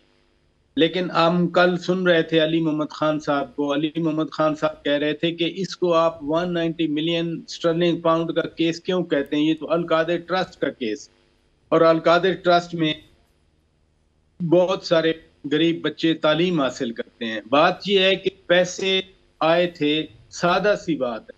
ये NCA national crime agency UK ने कहा था कि ये पाकिस्तान के अवाम का पैसा है, मीन्स के पब्लिक मनी है। उस पब्लिक मनी को सुप्रीम कैबिनेट के एक बंद लिफाफों पे दस्तखत करवा के सुप्रीम कोर्ट के अकाउंट में रखा गया। बुनियादी तौर पर ये केस, क्या वो पाकिस्तान की सरकार यानी पब्लिक मनी थी? यस। क्या उसको सुप्रीम कोर्ट में रखना चाहिए था या सरकार के खजाने में? उसे सरकार के खजाने में रखा जाना चाहिए। लेकिन जब सुप्रीम कोर्ट में रखा गया और रियाद मलिक के वो जो 460 बिलियन रुपीस का जुर्माना था उसके लियू में रखा गया, तो उससे ये केस और स्ट्रांग हो गया। और ये जमीन जो मिली ये भी तो रियाद मलिक से मिली। जो तहकीकात करने वाले लोग हैं वो इन पीसेस को जोड़ते हैं आपस में। रहा question of point of law आपके सामने, और इस वजह से ये डिलेइंग टैक्टिक्स इस्तेमाल किए जा रहे हैं। अच्छा फराज साहब, हमने बात की 190 मिलियन पाउंड की तोशाखाना 1-2 के हवाले से और जो इस वक्त हुकूमत में जो सियासी हलचल है उस मुतालिक, लेकिन अब एक और भी मामलात हैं जो आईनी बेंचेस के हवाले से हैं। और कल भी सुप्रीम कोर्ट में आईनी बेंचेस और मुकदमात की जो लगाने का सिलसिला था उस मुतालिक जो जजिस कमेटी का इजलास हुआ, 1 घंटे से ज़्यादा ये मीटिंग जारी रही है। और अब बाकायदा तौर पर 14 नवंबर से जो बेंच है वो तमाम तर जो केसेस है उसकी समाअत करेगा। लेकिन जस्टिस मंसूर अली शाह साहब ने उससे पहले केस की की टैक्स के हवाले से वो केस चल रहा था जिसमें उन्होंने कैटेगोरिकली कहा कि अभी आईनी बेंच तो नहीं है, तो फिर हम जो केसेस सुन रहे हैं उसकी बुनियाद क्या होंगी। तो इस मुतालिक हम देख रहे हैं जो डिफरेंस हमें नजर आ रहा है ये किस तरफ इशारा करता है? कुछ तो हसरतें भी हैं जो पूरी ना हुई, तो जाहिर है वो भी रिफ्लेक्ट होंगी। दूसरी बात यह है कि 26वीं आईनी तरमीम एक हकीकत है। पार्लियामान की 2/3 मेजॉरिटी ने उसको पास किया। 26वीं आईनी तरमीम की रूह से जस्टिस याह्या अफरीदी साहब अब चीफ जस्टिस ऑफ पाकिस्तान है। This is second most important. उनकी चीफ जस्टिस होने की अब किसी को अच्छा लगे किसी को अच्छा ना लगे, but he is chief justice of Pakistan. Exactly. और तीसरी चीज, जजेस कमेटी, वो प्रैक्टिस एंड प्रोसीजर कानून के तहत जजेस कमेटी बनती है। अब उसमें हुआ ये कि पहले जाया अफरीदी साहब chief justice of Pakistan, justice Mansoor Ali Shah साहब, और फिर तीसरे जज मुनीब अख्तर साहब थे। लेकिन आईनी बेंच बना और आईनी बेंच के सरबराह की हैसियत से जस्टिस अमीनुद्दीन खान उस बेंच में शामिल हो गए। ये भी उसी आईनी तरमीम के हवाले से ही है, जो मैं बार बार, क्योंकि रूट जो है mother of everything is 26th amendment. 26th amendment में अब जस्टिस मंसूर अली शाह साहब, अगर उस डिवीजन की बात की जाए जिस डिवीजन में हम रहे हैं पहले, तो मंसूर अली शाह साहब अकेले हैं इस कमेटी में, या अफरीदी साहब और जस्टिस अमीनुद्दीन खान साहब वो जो क्लीवेज है उसके दूसरी तरफ है। लिहाजा ये अब बेंच भी बन गए। 14 कल है, कल से ये आईनी बेंच अपना काम भी शुरू कर देगा। बेंच भी बन गए, केसेस भी लगेंगे, ये सारा काम इंशाल्लाह अब चलता रहेगा। केसेस सुने भी जाएंगे, उनके फैसले भी किए जाएंगे। ठीक हो गया। अच्छा प्राइस साहब, थोड़ा सा पंजाब की जानिब अगर बढ़ें तो स्मोक के हालात आपके सामने हैं और सिर्फ स्कूल्स और कॉलेजेस को बंद किया जा रहा है, कोई ठोस इकदाम हमें नज़र नहीं आ रहा। ऊपर से मरियम नवाज भी पंजाब में नहीं है, नवाज शरीफ साहब भी बाहर हैं। सो पंजाब हुकूमत के मामलात हमें बिगड़ते हुए नजर आ रहे हैं, इसकी क्या वजह है? ये जो स्मोक है ये आज का फिनोमेनन तो है नहीं। जी हाँ, लेकिन ये है कि ये गवर्नमेंट हो या पिछली गवर्नमेंट्स हो, किसी को एग्जोनरेट नहीं किया जा सकता। हुकूमतें जो भी हैं, हुकूमतों को चाहिए था कि वो इंतजाम करें। ये स्मॉग पहली बार सिर्फ पाकिस्तान में नहीं है मौजूद, दुनिया के बहुत से मुल्कों में ये स्मॉग जारी रहा। 1952 में बरतानिया में भी ये स्मॉग बहुत बड़ा इशू बना था, लेकिन उन्होंने हैंडल किया, उन्होंने पॉलिसीज बनाई, उन्होंने प्लान किया। हमारे यहाँ जो डांग टपाओ पॉलिसी है उसकी वजह से ये होता है। ये दुरुस्त बात है कि आपने स्कूल बंद कर दिए, भाई सारा दिन ये मोटरसाइकिलों से लेके छोटी बड़ी गाड़ियां जितना धुआं छोड़ती हैं। अब तो इस्लामाबाद में, आप भी इस्लामाबाद में रहते हैं, मैं भी इस्लामाबाद में रहता हूँ, कभी ऐसा नहीं हुआ था कि इस्लामाबाद में इतना स्मॉग आया हो जिसकी वजह से सांस लेना अजीरन बन गया हो। गाड़ी बाहर आप पार करें, गाड़ी के ऊपर 1 इंच की लेयर मट्टी की वो आपकी गाड़ी के ऊपर होती। लोग पूछते हैं ये मट्टी कहाँ से आ गई? अरे जो गाड़ी के ऊपर मिट्टी आई है वही मिट्टी हम इनहेल भी कर रहे हैं। तो अपने अंदर जो मशीनरी है थोड़ा उसका भी ख्याल करें। और यही हाल है पंजाब हो, पेशावर देखें ना आप, खाली पंजाब की क्यों बात कर रहे हैं? पेशावर कल जो है वो डर्टीएस्ट सिटी ऑफ पाकिस्तान का नंबर 1, वो 570 से ऊपर जो पार्टिकल्स हैं वो डिटेक्ट किए गए। इस्लामाबाद तीसरे चौथे नंबर पे था। तो ये दिस इज ओवरऑल इन पाकिस्तान। सिर्फ वो बिलावल भुट्टो दरदारी साहब ने ट्वीट किया कि कराची आ जाएं क्योंकि वहां कोई 78 या 76 के करीब वो पार्टिकल थे। बाकी पूरा पाकिस्तान यानी पंजाब और केपी इंक्लूडिंग इस्लामाबाद इसकी लपेट में है। ये मैं फिर कहूंगा किसी एक गवर्नमेंट, सूबाई गवर्नमेंट केपी पे कोई इल्जाम लगा दे, पंजाब पे लगा साहब, हम अगर एक बात मेरी सुन लीजिएगा, हम अगर कराची चले गए स्मोक से तो बच जाएंगे, लेकिन वहां पे आपको पता है मोटरसाइकिल सवारों से बचना मुश्किल हो जाता है। स्नैचिंग के वाकयात हर जगह का कोई ना कोई मसला होता है, लेकिन चूंकि अभी पॉइंट ऑफ डिस्कशन वो स्मोक है तो मैं इसलिए स्मोक के हवाले से ही बात कर रहा था। लेकिन क्या इस्लामाबाद में अगर यही बात की जाए मोटरसाइकिलों वाली, भाई यहाँ बैंक दिन दिहाड़े बैंक लूटे जाते हैं। पता नहीं आपका ऑफिस किधर है? पेशावर मोड़ में G94 में इतनी बड़ी बात आ रही है। वहां नेशनल बैंक के बाहर 2 हफ्ते पहले गोली मारी गई, वो बेचारा एक राहगीर मारा गया उसमें। अब हम क्या कहें, किसके बारे में कहें कि कहाँ पर क्राइम कम है या कहाँ पर क्राइम ज्यादा है? ये तो सेफेस्ट सिटी बनाया गया था ना इस्लामाबाद, और इस्लामाबाद में अगर ये हाल है, स्ट्रीट क्राइम इस्लामाबाद में शायद ही आपकी नजर से शायद ना गुजरे हों, लेकिन जो सूरत हाल इस्लामाबाद की है वहाँ कराची में तो चले आइसोलेटेड दूर जगहों पे जो, लेकिन जो सूरत हाल इस वक्त हम देख रहे हैं उससे बचना मुश्किल है। बहुत शुक्रिया शौकत पराशा साहब, सीनियर एनालिस्ट मौजूद थे और सियासत के मामलात पर हम डिस्कशन कर रहे थे। थैंक यू वेरी मच, आपने इन मामलात पर हमसे गुफ्तगू की। बिल्कुल ऐसे ही यहाँ पर वक्त हो चाहते हैं एक न्यूज ब्रेक का। न्यूज ब्रेक के बाद मिलते हैं, स्टे विद अस।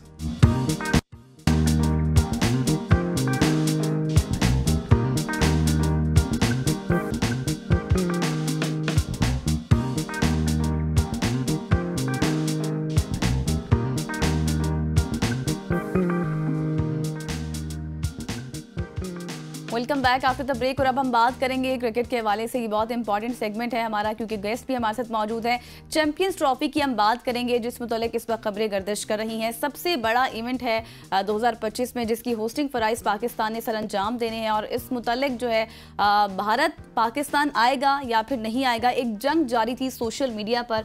और ये कहा जा रहा था इससे पहले कभी कोई अगर मैं ये कहूँ कि कोई सहाफ़ी की तकरार होती थी, सार्फिन की आपस में होती थी, उसके बाद कोई भी जो एक्स क्रिकेटर था वो बातचीत करता था, फिर उसके जवाब में जो है वो बहस मुबाहिसा चलता था। बट ये तमाम तर बहस जो थी वो सोशल मीडिया की हद तक थी। लेकिन फिर कुछ ऐसा हुआ कि भारत की जानिब से ये कहा गया, इंडियन मीडिया ने ये रिपोर्ट किया कि भारत पाकिस्तान नहीं आएगा।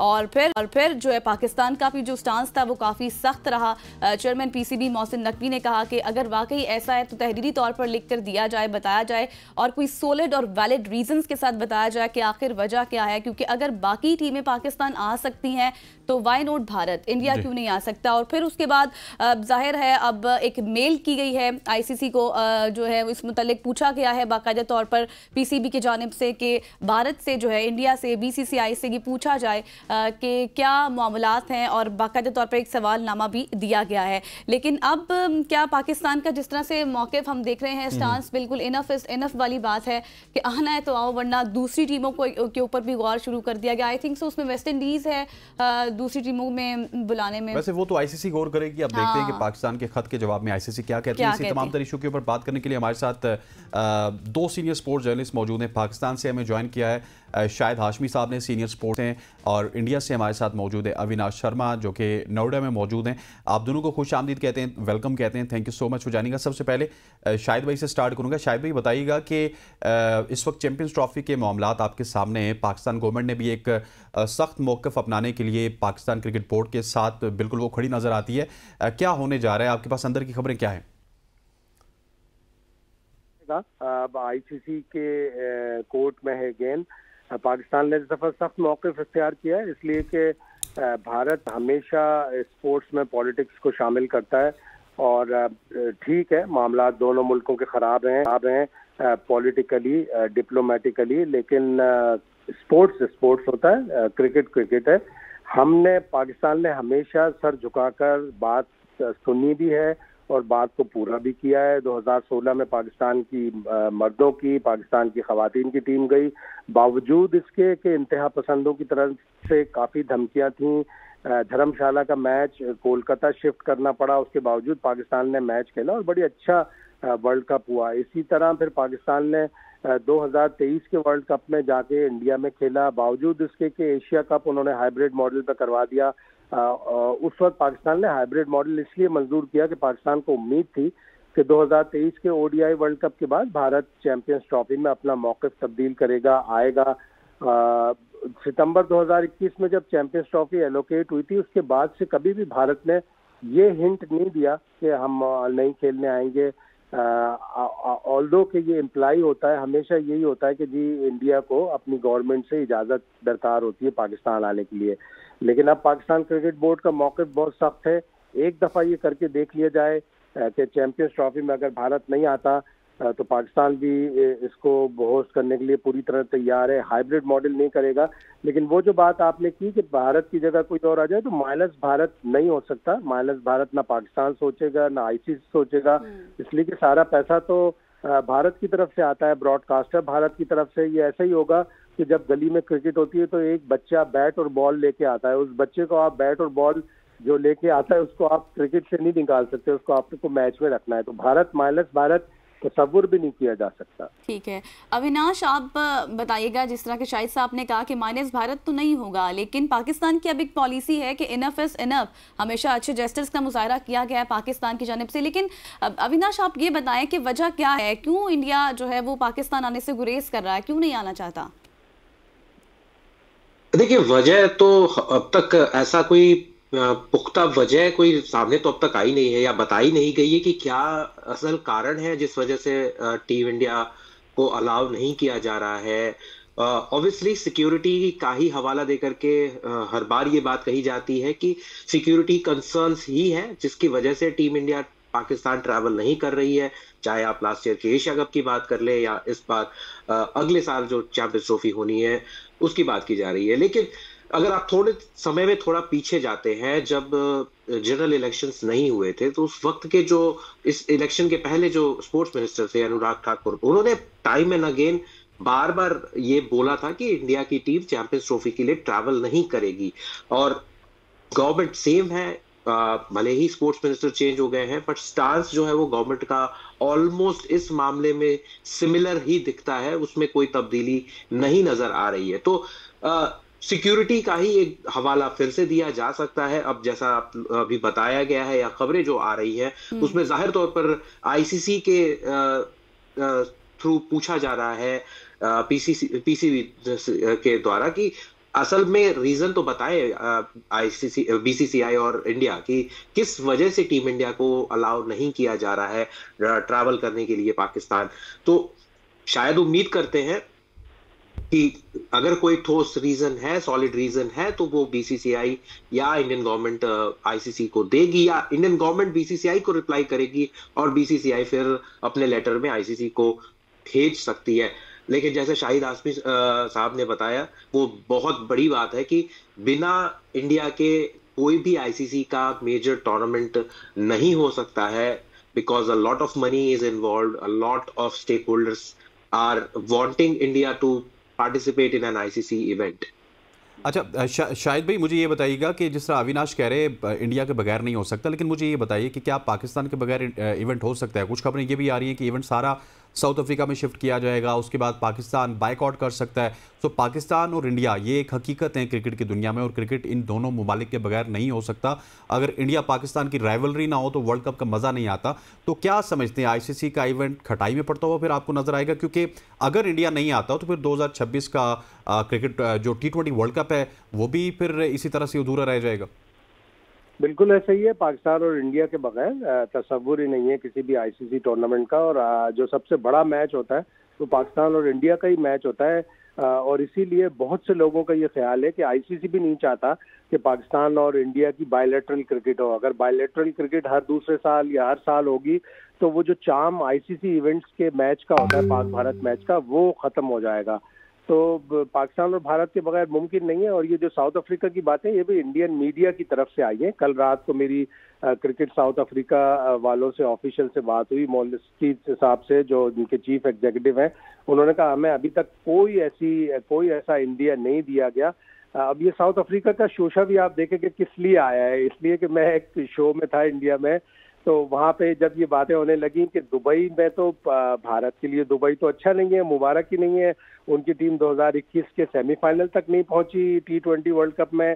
फिर अभी एक महीने पहले उनकी विमेंस टीम, बावजूद इसके कि वो बहुत ही अच्छी स्ट्रांग टीम है, वो भी विमेंस वर्ल्ड कप में हार गई।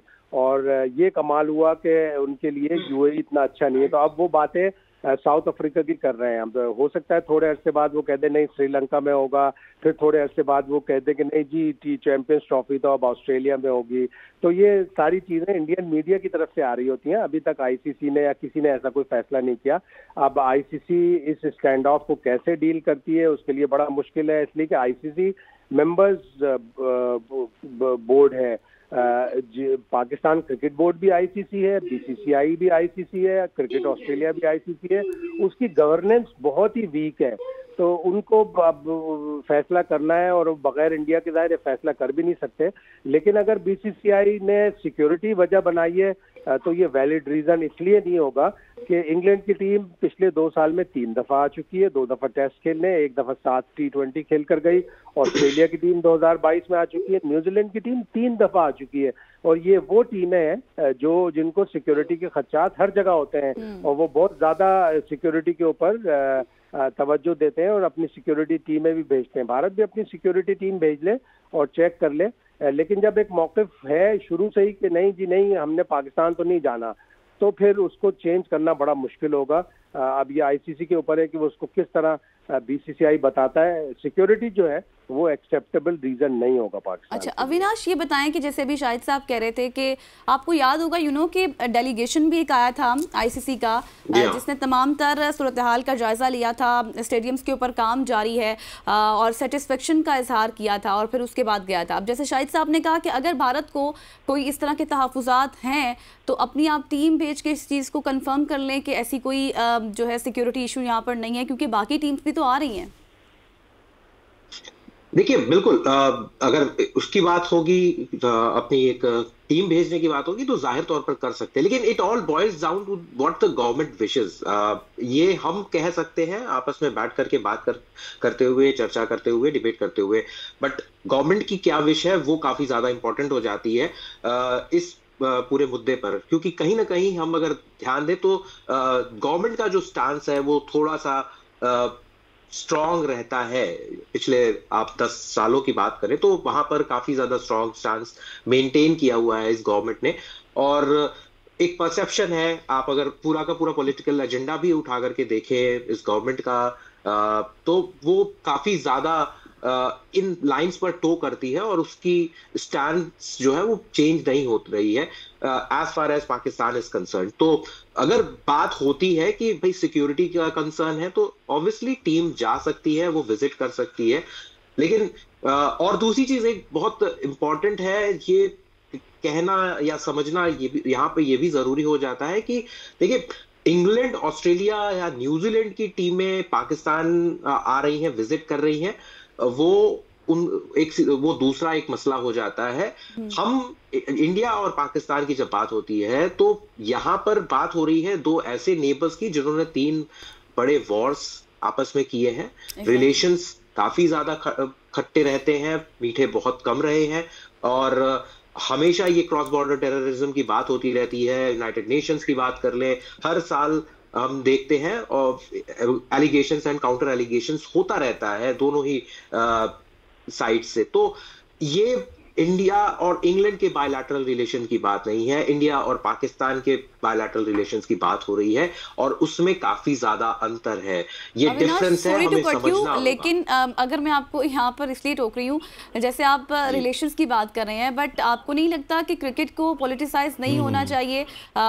खेल तो खेल है, फैंस वो देखना चाहते हैं, फैंस को हमने वो दिखाना है जो वो देखना चाहते हैं, लेकिन हमेशा से खेल को सियासत की नजर करना ये कोई अच्छी बात नहीं है। आई थिंक देखिए वो पॉलिटिक्स, और अगर हम बात करते हैं, हमेशा कहते हैं कि भाई politics and sports should not be mixed obviously, and it has to be the way it is, but problem ये भी है कि ये काफी ज्यादा क्रिकेट और पॉलिटिक्स आपस में मिले हुए हैं, क्योंकि सियासतदान जो हैं वो दोनों ही तरफ वही लोग हैं जो पॉलिटिक्स में इन्वॉल्व हैं, और वही क्रिकेट को भी यहाँ पे और पाकिस्तान में गवर्न करते हैं। तो कहीं ना कहीं एक वेस्टेड इंटरेस्ट और अपना एक एजेंडा जरूर होता है, चाहे आप इंडिया की बात कर ले या फिर आप पाकिस्तान की बात कर ले। तो ये कहना काफी आसान है कि मिक्स नहीं करना चाहिए, लेकिन ग्राउंड रियलिटीज अगर आप उठा करके देखें तो शायद उसमें सच्चाई नहीं आती है फिर।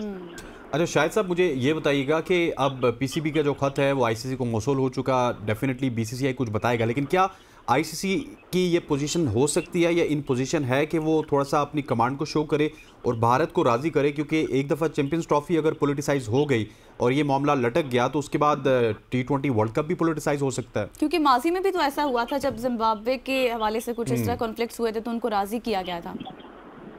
देखिए जिम्बाब्वे और इंडिया में जमीन और आसमान का फर्क है। जिम्बाब्वे के पॉइंट्स कट जाएं, जिम्बाब्वे की जगह कोई और टीम आ जाए, ये बहुत मामूली सी चीज थी। भारत है, भारत सुपर पावर है क्रिकेट का भी और वैसे भी, लेकिन जिस तरह अविनाश ने ये कहा कि दोनों तरफ एजेंडा एंटी क्रिकेट या पॉलिटिसाइज होता है, पाकिस्तान में नहीं है। पाकिस्तान ने कभी भी क्रिकेट में पॉलिटिक्स इन्वॉल्व नहीं की। पाकिस्तान ने अपनी तमाम तर टीमें, इवन ब्लाइंड टीमें भी पाकिस्तान ने अपनी भारत भेजी हैं, बावजूद इसके के वीजा में बड़ी ताखीर होती है। ये जो एजेंडा है ये भारत की तरफ से है, भारत को पॉलिटिक्स भी इन्वॉल्व करता है। भारत की जो ये गवर्नमेंट तीसरी दफा आई है, मैं दुरुस्त करना चाहूंगा थोड़ा सा शाहिद हाशमी साहब को कि इनफैक्ट कुछ साल पहले डेविस कप के लिए इंडिया की टीम पाकिस्तान गई थी टेनिस खेलने के लिए। दूसरे स्पोर्ट्स थोड़े से दूसरे स्पोर्ट्स में तो आते हैं, दूसरे स्पोर्ट्स में तो आते हैं, जो है वो प्लेयर्स और टीम्स जाती रहती है। ब्लाइंड क्रिकेट की बात करें तो अभी भी शायद थोड़ा सा कुछ इश्यूज चल रहे हैं और वो भी मिल जाएगा। क्रिकेट को अविनाश हमेशा भारत, लेकिन अविनाश वो शाहिद भाई भी तो ठीक कह रहे हैं, अभी स्क्रैबल की चैंपियनशिप हो रही है, पाकिस्तानियों को वीजा जारी नहीं हुआ।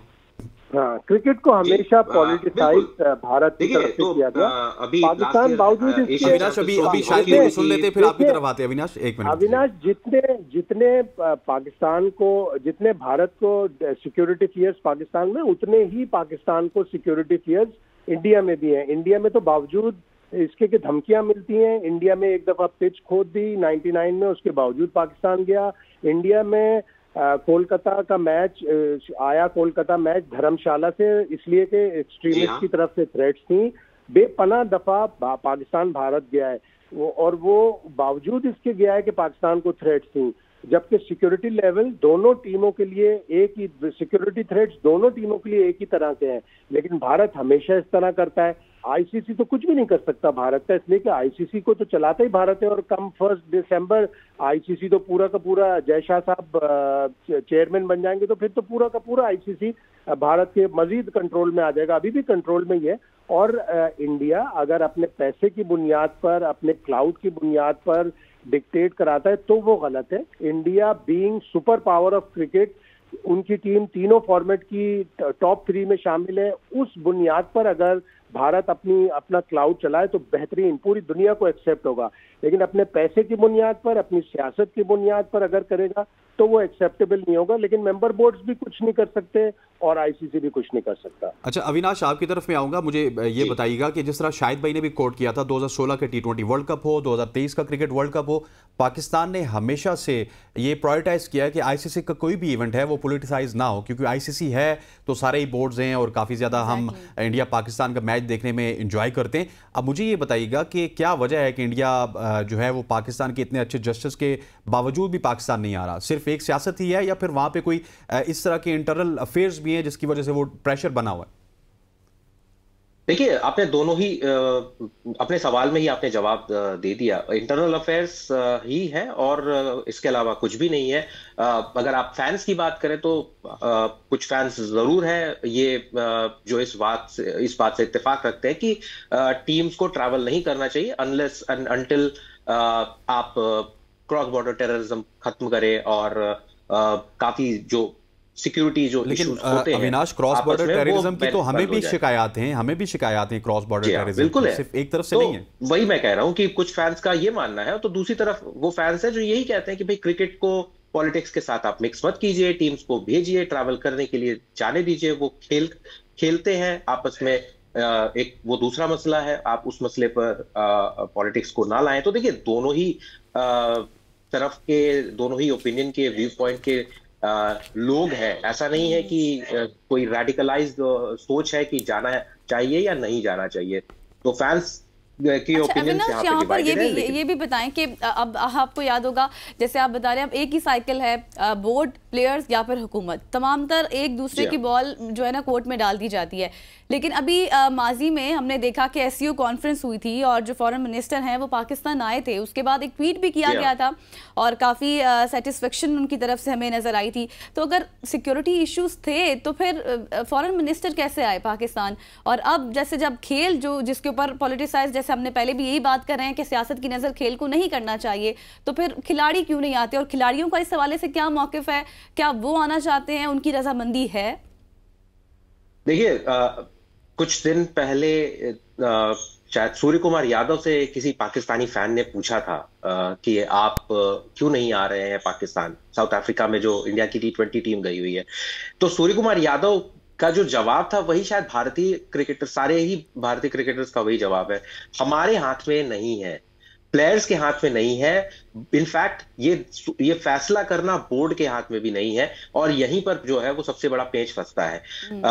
आपने 2016 की बात की, आपने 2023 की बात की, मैंने ग्राउंड से कवर किया है 2023 का वर्ल्ड कप। मैं बैंगलोर में भी था, मैं हैदराबाद में भी था, और मैंने रिपोर्ट्स जो और बाकी के सिटीज में जहां जहां पाकिस्तान के टीम ने ट्रैवल किया है वहां पर से जो भी मेरी बातचीत हुई है लोगों से, जो मैनेजमेंट से बात हुई है, अगर आप सिक्योरिटी की बात करें तो जितनी पुख्ता सिक्योरिटी पाकिस्तान क्रिकेट टीम की थी उससे उतनी पुख्ता सिक्योरिटी किसी और टीम की नहीं थी। शायद इंडियन क्रिकेट टीम की भी इतनी पुख्ता सिक्योरिटी नहीं थी, इंतजामात नहीं थे जितना पाकिस्तान क्रिकेट टीम के थे, क्योंकि आपने सिक्योरिटी थ्रेट्स की बात की तो उन थ्रेट्स को पूरी तरीके से सीरियसली लिया था यहाँ पे ऑफिशियल्स ने, फोर्सेस ने, और इस जानिब उन लोगों ने पूरी की पूरी कोशिश की थी कि एक परिंदा भी पर ना मार सके। जहां पर भी टीम ट्रैवल करती है, जहां पर भी टीम स्टे करती है, होटल्स की प्रॉपर चेकिंग होती थी और उस होटल में एक पूरे फ्लोर पर किसी और को जाने की इजाजत भी नहीं रहती थी। तो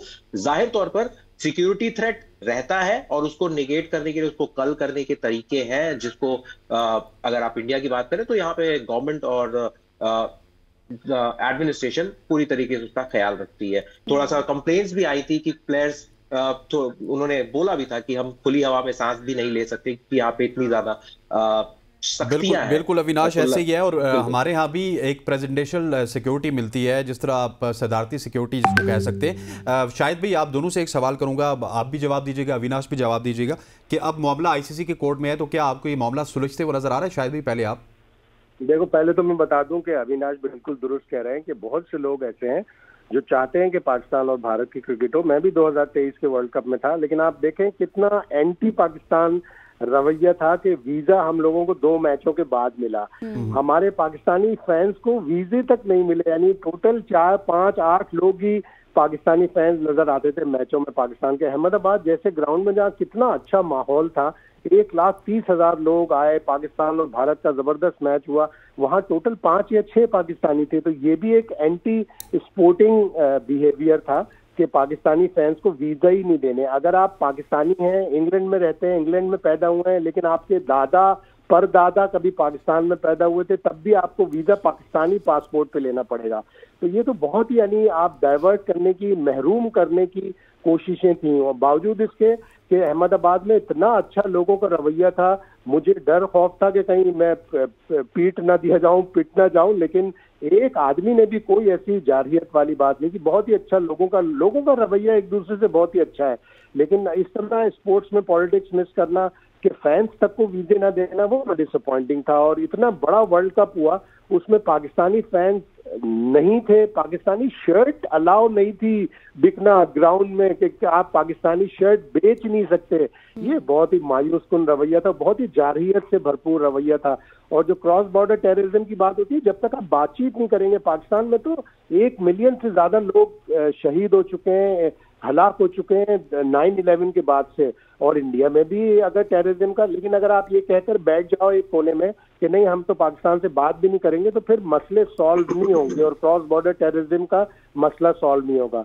हाँ, आईसीसी वाली बात आपने की, तो आईसीसी तो बहुत ही एक कमजोर पोजीशन में है। आईसीसी चूंकि जैसे मैंने कहा ना, आईसीसी की गवर्नेंस में इंडिपेंडेंट डायरेक्टर्स आने चाहिए, बेल्जियम से, चाइना से, अमेरिका से, ताकि वो न्यूट्रल फैसला कर सकें। वहां तो 80% 90% बात इंडिया की मानी जाती है, अभी भी इंडिया की बात मानी जाएगी।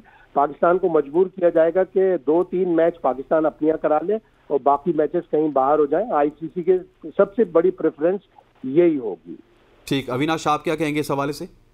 जी हाँ, थोड़ा सा मैं डिफर करना चाहूंगा। शाहिद भाई ने जो बातें की है, मैं भी उनके साथ ही था। हम दोनों मीडिया बॉक्स में बैठे थे, इंडिया और पाकिस्तान का जो मुकाबला चल रहा था अहमदाबाद में। मैं थोड़ा सा जो बात है कि टी शर्ट्स या वीजा की बात है, तो कुछ मेरी भी कुछ इंडियन जर्नलिस्ट से बात हुई थी लास्ट ईयर एशिया कप के दौरान, और उनको भी वीजा नहीं मिला था जब उन्होंने अप्लाई किया था टू कवर पाकिस्तान। वो इसलिए अविनाश, वो इसलिए मुख्तलिफ था, वो इसलिए मुख्तलिफ था कि इंडिया का तो मैच ही नहीं था ना पाकिस्तान में। एशिया कप में इंडिया का तो मैच ही नहीं था पाकिस्तान में। भाई टूर्नामेंट तो था ना, उसे कवर करने के लिए तो कुछ पार्टिसिपेट करने के लिए जाना चाहते थे, कवर करना चाहते थे, तो उनको भी अलाउ नहीं किया गया। जी हाँ, लेकिन पाकिस्तान के मैच, दूसरी जहां तक बात है टी शर्ट्स की जो बैन है, ये देखिए वो बहुत सारी चीजें जो है उसमें इन्वॉल्व होती हैं। मैं आपको मसला एक किस्सा बताता हूँ। हैदराबाद में जो नेदरलैंड्स और पाकिस्तान के बीच में जो मुकाबला हो रहा था, वहां पर मैंने एक इंडियन फैन थी लड़की, जिसका मैंने इंटरव्यू भी किया था। वो पाकिस्तान का झंडा लेकर के मैदान पर बैठी हुई थी, छोटी लड़की। बिल्कुल अविनाश, हमारे पास 30 सेकंड से हमने शाहिद साहब से भी यही पूछा था, आपको क्या लगता है, विद इन 30 सेकंड्स हमें बताइएगा कि आगे क्या होता हुआ आपको नजर आ रहा है चैंपियंस ट्रॉफी के हवाले से?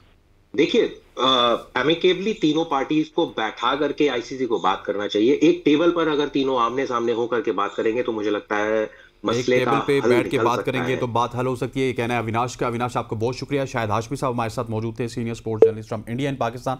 आप दोनों का बहुत बहुत शुक्रिया। Thank you for joining. यहाँ पर अब हम ब्रेक लेंगे और फिर ब्रेक के बाद अपने नेक्स्ट सेगमेंट्स की जाने बढ़ेंगे। स्टे विद अस।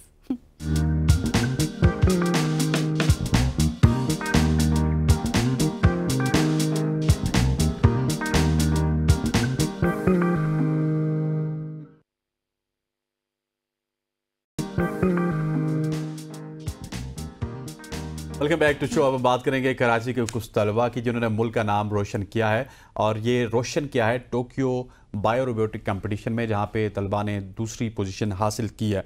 अगर बात की जाए बायोमेडिकल इंजीनियरिंग से ताल्लुक़ रखने वाले 3 पाकिस्तानी तलबा मिर्ज़ा अरीफ बेग, ज़रिश माजिद शेख और सैयद फ़ाखरा ने मिलकर एक प्रोजेक्ट बनाया जो ये सर्जरी के हवाले से डॉक्टर्स के साथ उसमें मददगार साबित होगा।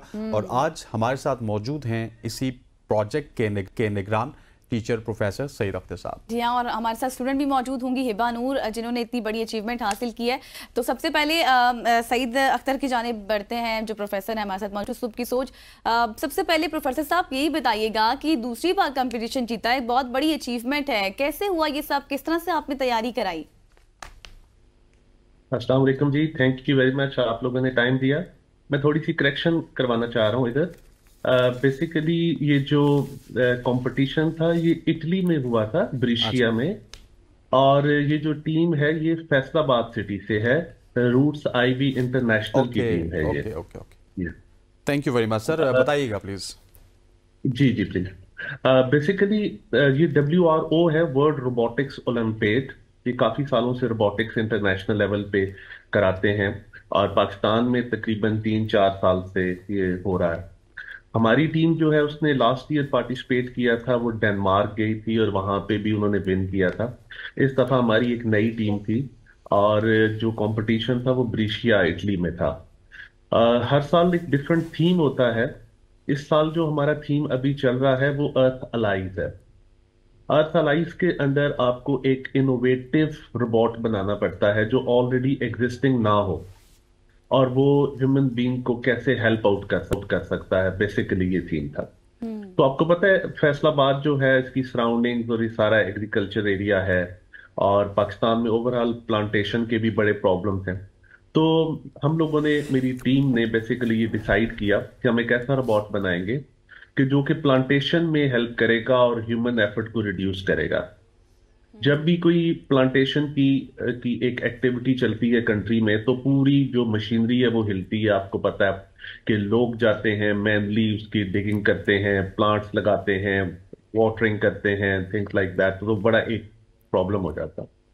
जो रोबोट स्टूडेंट्स ने डिजाइन किया, बनाया, और वर्किंग रोबोट था जिसने ब्रिशिया में पाकिस्तान को रिप्रेजेंट किया और 2nd पोजीशन, सिल्वर मेडल लिया। वो रोबोट बेसिकली एक ऑटोमेटेड डिवाइस है, प्रोग्राम्ड है, जिसको आप एक पर्टिकुलर एरिया में जब रिलीज कर देंगे तो वो ऑटोमेटिकली जमीन के अंदर एक सुराख करेगा, होल बनाएगा। अच्छा। उसके अंदर वो सीड करेगा, और फिर उसके बाद उसको ऊपर से क्लोज करेगा और उसको वाटर करेगा, और फिर वो आगे चलता चला जाएगा, और आपकी एफर्ट जीरो हो जाएगी। आप अपने ऑफिस में या बाहर बैठ के सिर्फ उसको देख सकते हैं, बाकी सारा काम वो खुद करता रहेगा। ज़बरदस्त। और ये रोबोट हमें बताइएगा कि ये कितनी मेहनत से बना, कितने अरसे में बना, इस पूरे प्रोजेक्ट में कितना टाइम सर्व हुआ? बेसिकली जो मेन क्रेडिट जो जाता है वो तो, टू बी स्ट्रेट फॉरवर्ड, वो तो हमारे सिस्टम को ही जाता है। हमारी जो CEO हैं doctor Khadija Mushtaq, roots ivy international की, उनकी जो पर्सनल इंटरेस्ट है इसमें कि रोबोटिक्स को वो प्रमोट कर रही हैं, पिछले साल भी, इस साल भी, और हम 2013 से रोबोटिक्स कर रहे हैं। पूरी दुनिया में डिफरेंट जगहों पे जाके पाकिस्तान को रिप्रेजेंट करते हैं, और आपको खुशी होगी इस बात के ऊपर कि हमें स्पेशल इंस्ट्रक्शंस दी जाती हैं कि आपने पाकिस्तान का फ्लैग प्रोमिनेंट करना है वहां पे जाके, तो वो हम करते हैं। तो उस सिलसिले में जो हमें इक्विपमेंट्स और जो डिवाइसेस थी वो इदारे ने प्रोवाइड की, स्टूडेंट्स ने उसके ऊपर बहुत मेहनत की, 4-5 मंथ्स इसके ऊपर वो काम करते रहे। फिर इसकी प्रोग्रामिंग हुई, फिर इसकी टेस्टिंग हुई, और फिर इसके अंदर कुछ एडिशंस की गई। तो ओवरऑल आप कह लें कि 4 to 5 months लगे इसमें। अभी जो फ्यूचर है वो ये है कि अभी ये खत्म नहीं हुआ, ये थीम अभी चल रहा है। जो टीम इटली से विन होकर आई है वो तो ठीक है। अब हमारी एक और टीम है जो सेम थीम को लेके और टर्की जा रही है, इसी महीने के आखिर में उनकी फ्लाइट है इंशाल्लाह, और वहां पे भी हम जाके इसको कंप्लीट करेंगे। अच्छा सईद अख्तर साहब, जैसे कि आपने बताया कि इतनी टाइम में ये तैयार किया गया, एक बड़ी अचीवमेंट है यकीनी तौर पर, लेकिन जब हम बात करते हैं ऐसी अचीवमेंट्स की, ऐसी चीज़ों के बारे में, तो हर चीज़ के कुछ एडवांटेजेस भी होते हैं और डिसएडवांटेजेस भी होते हैं। आपने एडवांटेजेस के हवाले से तो बताया, क्या इसके कोई नुकसानात भी हैं जो कि इफेक्ट हो सकते हैं? बेसिकली पाकिस्तान के हवाले से अगर रोबोट की आप बात कर रही हैं, तो पाकिस्तान के हवाले से तो एक ही छोटा सा डिसएडवांटेज है कि नहीं ये मुझे नहीं पता, लेकिन मुझे लग रहा है। आपको पता है यहाँ पे लेबर हमारे पास बहुत है, we don't have any labour shortage. तो अगर हम ये रोबोट जो है वो कमर्शलाइज करते हैं, तो बहुत सारे ऐसे जो मजदूर या काम करने वाले लोग हैं उनको ज़ाहिर है सब्स्टिट्यूट हो जाएगा इस रोबोट से। This is a small disadvantage. अच्छा, आपने एक बड़ा ज़बरदस्त जिक्र किया, इसी तरफ में आ रहा था, कमर्शलाइज करेंगे। अच्छा, हमारे यहाँ आपने देखा है कि क्योंकि मॉर्निंग शोज़ में बहुत सारे इस तरह के लड़के आते हैं, लड़कियाँ आती हैं जो कि हमारा फ्यूचर होती हैं, और वो इस तरह की बहुत सारी इन्वेंशन करती हैं और वो पाकिस्तान का नाम भी रोशन करती है, लेकिन वो चीज़ कमर्शलाइज नहीं होती, वो उन्हीं तक रहती है। सो इस हवाले से कुछ सोचा आपने कि किस तरह से इसको कमर्शियल करना है? जो प्रॉब्लम है ना पाकिस्तान में, आपको पता है, जो आपके यहाँ कोई इनोवेशन होती है तो या तो आपको इंडस्ट्री सपोर्ट करती है या आपको गवर्नमेंट सपोर्ट करती है। गवर्नमेंट सपोर्ट नहीं कर रही और इंडस्ट्री है नहीं। अब आप पाकिस्तान के अंदर अगर कोई ऐसा रोबोट एक बना लेते हैं, तो वो रोबोट स्टेट वे या तो कोई इंडस्ट्री आपसे ले सकती है, उसको वो कमर्शियल लेवल के ऊपर बना सकते हैं और चला सकते हैं आगे, या फिर आपसे गवर्नमेंट ले सकती है उसको फंड करके कि तो आपने प्रोटोटाइप बना दिया, अब आप ये आइडिया हमें दे दें, ठीक है, और हम इस आइडिया को for the Pakistan free of cost देने के लिए तैयार। We don't need any money, हमें पैसे नहीं चाहिए।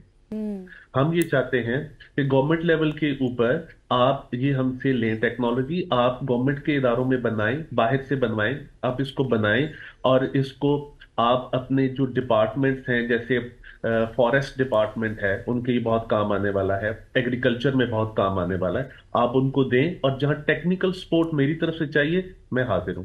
सही। तो सईद अख्तर साहब, जैसे आपने कहा कि फंड्स की भी बात की है और गवर्नमेंट को इस चीज़ को सपोर्ट करना चाहिए क्योंकि एक अच्छा इकदाम है, अच्छी अचीवमेंट है। तो अभी ये जो रोबोट आपने तैयार किया है, एक बड़ी अचीवमेंट है, इसमें किस हद तक एक्सपेंसेस आपके आए हैं और किस हद तक खर्चा हुआ है? अगर इसको मजीद एक्सपेंड भी किया जाता है तो फिर कितने एक्सपेंसेस पर लग सकते हैं? जो टोटल रोबोट की कॉस्ट है, इसके अंदर बहुत सारे जो इक्विपमेंट्स और चीजें यूज हो रही होती हैं और वो सारी की सारी बाहर से आती हैं, पाकिस्तान के अंदर नहीं फिलहाल बन रही अनफॉर्चुनेटली। आप कह लें कि 1 मिलियन के अंदर अंदर 10 लाख के अंदर अंदर ये रोबोट तैयार हो जाता है, लेकिन ज़ाहिर है प्रोटोटाइप है और वो थोड़ा सा एक्सपेंसिव होता है। लेकिन जब आप इसको इंडस्ट्रियल स्केल पे, लार्ज स्केल पे बनाना शुरू करते हैं तो ये कॉस्ट इसकी हाफ हो जानी है, काफी कम हो जाएगी। लेट्स सपोज अगर गवर्नमेंट आपको सपोर्ट नहीं करती, कमर्शियल सेक्टर तो हमारे पास है नहीं, इंडस्ट्री है नहीं, सो ये जो प्रोजेक्ट्स आप बनाते हैं फिर इनके कोई कॉपीराइट्स आपके पास मौजूद होते हैं? क्योंकि जब ये इंटरनेशनल किसी भी कम्युनिटी के सामने पेश होंगे तो लोग कॉपी भी कर लेते हैं। जी बिल्कुल, आप सही कह रहे हैं। ये वाकई ये लास्ट टाइम हमारे साथ हुआ था। हमारा जो रोबोट था वो डेनमार्क में था और वो बहुत जबरदस्त रोबोट था। वो रोबोट जो था वो आपकी जो पोर्ट्स हैं उस पर काम आता है, और वो बेसिकली आपने देखा होगा कि पोर्ट्स के ऊपर कंटेनर्स को की लोडिंग अनलोडिंग होती है, वहां पे बहुत एक्सीडेंट्स होते हैं। तो हम एक ऐसा रोबोट बनाया था कि जो ऑटोमेटिकली वहां से कंटेनर्स को उतारेगा, उनको ऑटोमेटिकली सॉर्ट आउट करेगा, मिक्स नहीं होने देगा, और ह्यूमन एफर्ट और जो एक्सीडेंट का खतरा वो भी खत्म हो जाएगा वहां पे। लेकिन अब ऐसा ही हुआ कि वहां पे जो डिफरेंट कंट्रीज से लोग आए हुए होते हैं, वो उसकी वीडियो करते हैं, बनाते हैं, टेक्निकली पूछ लेते हैं चीजें, और फिर ज़ाहिर है वो लीक हो जाता है। लेकिन जो एडवांस कंट्रीज हैं वो जब अपने रोबोट्स लेकर आते हैं तो वो सबसे पहले उनके कॉपीराइट्स हैं, वो इंडस्ट्री ऑलरेडी उनके साथ अटैच होती है, उनके साथ एग्रीमेंट्स किए हुए होते हैं, इक्विपमेंट्स उन्होंने छुपाए हुए होते हैं, उनकी कोडिंग छुपाई हुई होती है, लेकिन पाकिस्तान में ऐसा नहीं होता। चलिए अब शॉर्टली ये भी बता दें सईद अख्तर साहब कि अब इस रोबोट की कोई टाइम लिमिट है, कब तक चल सकता है या फिर फॉर लाइफ टाइम है? जी जी, ये लाइफ टाइम है। इसको सिर्फ एक चीज हमें रिक्वायर्ड है, दैट इज इट्स चार्जिंग। आप इसको जब चार्ज करेंगे और आप इसको चलाते रहे, और अब तो वो भी प्रॉब्लम सॉल्व है, आप इसके ऊपर सोलर पैनल्स अटैच करें और आप इसको चलाते रहें। डेफिनेटली इसकी लिमिट ये है कि इसके अंदर जो सीड्स हैं वो और जो पानी है वो हमें बाहर से इनपुट करना पड़ेगा एक दफा। तो फॉर एग्जांपल हम 1000 प्लांट्स के लिए सीड इनपुट कर देते हैं और पानी स्टोर कर देते हैं, तो 1000 तक ही वो चलेगा। उसके बाद उसकी रीफिलिंग चाहिए, और जो पावर है उसका प्रॉब्लम तो सॉल्व हो जाएगा, हम उसको सोलर्स के साथ अटैच कर दें। पानी और चार्जिंग के हवाले से जो है वो इसकी नीड है, इसको जरूरत होंगे। बहुत शुक्रिया, हमारे साथ मौजूद थे सईद अख्तर साहब। एक बहुत बड़ा माइलस्टोन अचीव किया है और यकीनी तौर पर गवर्नमेंट को इस चीज में सपोर्ट करना चाहिए। बिल्कुल ऐसे है। यहाँ पर आपको ज्यादा एक शॉर्ट सी कमर्शियल ब्रेक का ब्रेक लेते हैं, वापस आते हैं। स्टे विद अस।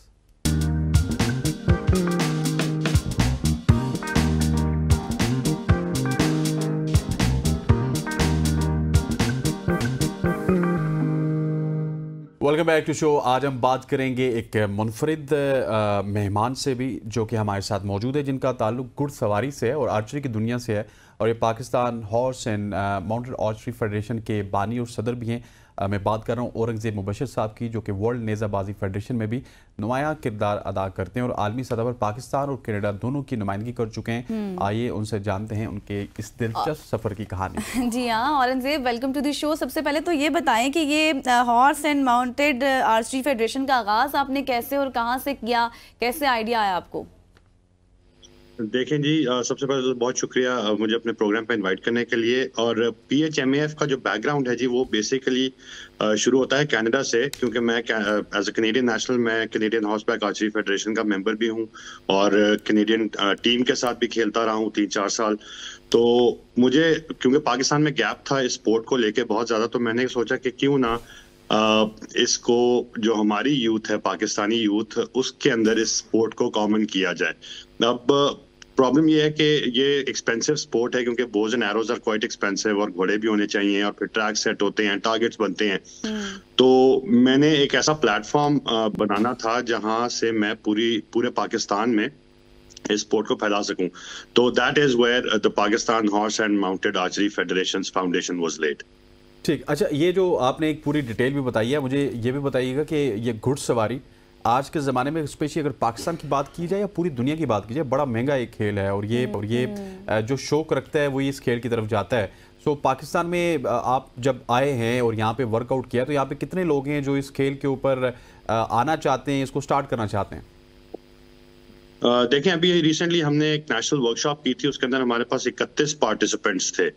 तो अगर पहली दफ़ा एक वर्कशॉप हो रही है तो उसमें 31 पार्टिसिपेंट्स हैं, इसका मतलब यही होता है कि लोगों के अंदर एक शऊर है और एक शौक है कि वो इस स्पोर्ट को लेके आगे चलना चाहते हैं। हमारे इदारे के अलावा भी 1-2 इदारे ऐसे हैं जो प्राइवेट तौर के ऊपर ये काम करवा रहे हैं, उनके पास भी 10 से 12 प्लेयर्स हैं। तो आई थिंक अगर हम कलेक्टिवली देखें, इस वक्त पाकिस्तान में तकरीबन प्रोफेशनल जो प्लेयर्स हैं वो 3-4 हैं, जिसमें से मैं हूँ और एक मेरा कोलीग है वो है, और हम इंटरनेशनल जजेस भी हैं, ट्रेनर्स भी हैं, और हमारे अलावा 2-3 प्लेयर्स और हैं। लेकिन इन जनरल अगर मैं बात करूं तो तकरीबन 50 से 60 जो हॉर्सबैक राइडर्स हैं वो इंटरेस्टेड हैं इस गेम में आने के लिए, और वो अब रेगुलरली प्रैक्टिस भी करना शुरू हो गए हैं। सही। तो अच्छा औरंगजेब, ये बताएं कि इसकी प्रैक्टिस के हवाले से और नौजवान तबका जो है उसको, जिस तरह बहुत, जैसे हसनैन ने भी कहा कि बहुत सारे ऐसे नौजवान हैं जिनको ये शौक है, लेकिन कुछ ख्वाहिशें जो है वो मार दी जाती हैं क्योंकि एक्सपेंसेस के हवाले से एक महंगा खेल भी है। तो किस तरह से आप पैगाम देंगे कि आप इस खेल की तरफ इंटरेक्ट हों और आएँ, कैसे उनको मोटिवेशन देंगे आप? बिल्कुल, ये चीज़ जी मेरे जहन में भी थी, और जब मैंने अपने दोस्तों वगैरह से बात की तो उन्होंने कहा कि यार पाकिस्तान में हर बंदा तो 8-10 लाख का घोड़ा अफोर्ड नहीं कर सकता। हमारी जो बोज है, जो हमारा इक्विपमेंट है, वो भी तकरीबन, जो सस्ते से सस्ता भी लें तो तकरीबन 2 लाख रुपए का सेट आता है। ठीक है, उसके अलावा टारगेट्स जो हैं, टारगेट्स आर वेरी कॉस्टली, क्योंकि अगर आप लकड़ी से बनाते हैं तो लकड़ी की भी कॉस्ट है, और अगर आप लोहे से बनवाते हैं तो अगेन उसकी कॉस्ट बहुत ज्यादा है। तो मैंने ये किया कि मैंने इस सारे प्रोजेक्ट को अपने पॉकेट से फंड किया जी।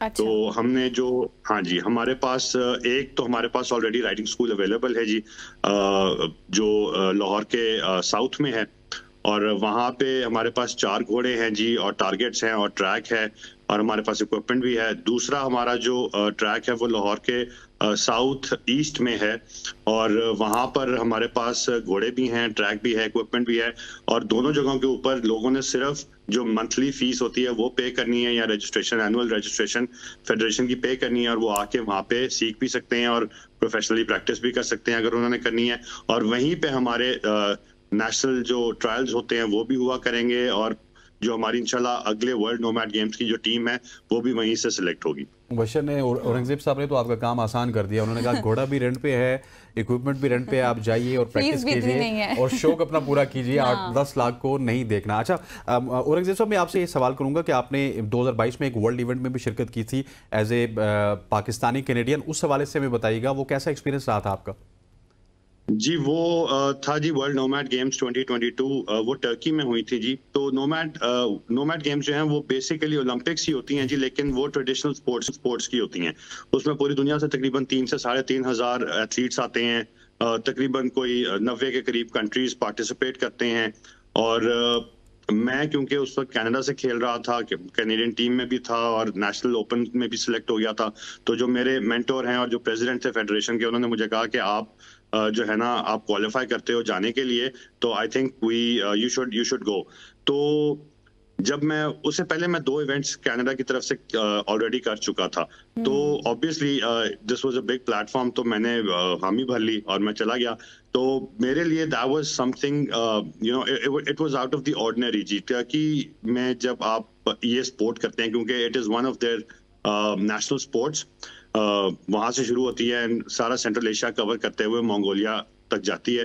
तो खास तौर पे हॉर्सबैक आर्चरी को लेके, क्योंकि वहां पे तकरीबन 130 के करीब प्लेयर्स थे, और मैं बीइंग पाकिस्तानी कैनेडियन पहली दफा उस स्पोर्ट में हिस्सा ले रहा था, तो ऑब्वियसली बड़ा ओवरवेलमिंग सा एक्सपीरियंस था, बहुत जबरदस्त। उसके ऊपर अगर मैं बात करना शुरू करूंगा तो एटलीस्ट मुझे 2 घंटे चाहिए। तो I just sum it up के अगर यू नो, मैंने ये चीज एक्सपीरियंस की, और एक दफा नहीं 2 दफा की, एक दफा कनाडा से की और एक दफा पाकिस्तान से की तरफ से की है। तो मैं ये चाहूंगा कि मैंने तो ये चीज एक्सपीरियंस कर ली है, लेकिन जो हमारी आने वाले जो बच्चे हैं, जो यूथ है, जिनको ये शौक है, वो बढ़ चढ़ के इस फील्ड में आए, इस स्पोर्ट को खेलें, और मैं चाहूंगा कि पाकिस्तान को और बहुत सारे जो बच्चे हैं वो रिप्रेजेंट करें। अच्छा, वहाँ पे आप गए तो एक्सपीरियंस तो आपका बहुत ही अच्छा रहा, जिस तरह आपने बताया 2 घंटे लगेंगे वो बताते हुए। हम वर्ल्ड के मुकाबले में कितना पीछे हैं इस खेल में, ये भी तो बताते चले। सर हम अभी तो, Pakistan is probably the newest country जो अभी इस स्पोर्ट में एंटर हुआ है। इसके पाकिस्तान से पहले I think it was Taiwan, और पाकिस्तान के बाद अभी कोई भी नहीं है। तो लेट्स से अगर 40 मुल्कों में ये गेम खेली जा रही है, तो पाकिस्तान इस वक्त रैंकिंग में 40वें नंबर पर है। अगर आप इंडिविजुअल रैंकिंग की बात करें तो जी बिल्कुल बहुत पीछे जी। और अगर आप इंडिविजुअल रैंकिंग की बात करते हैं जी, तो पाकिस्तान के दोनों प्लेयर जो हैं वो इस वक्त, जिसमें मैं हूं और एक अर्शक है, हम दोनों वर्ल्ड के टॉप 50 प्लेयर्स में रैंक करते हैं जी। और वैसे टॉप प्लेयर्स की लिस्ट में कितने लोग हैं जिसमें आप 50 नंबर पे? तो टॉप प्लेयर्स की लिस्ट में जी देखें तकरीबन कोई 13 मुल्कों के लोग हैं, और जो लिस्ट में नंबर 1 है वो है मंगोलिया।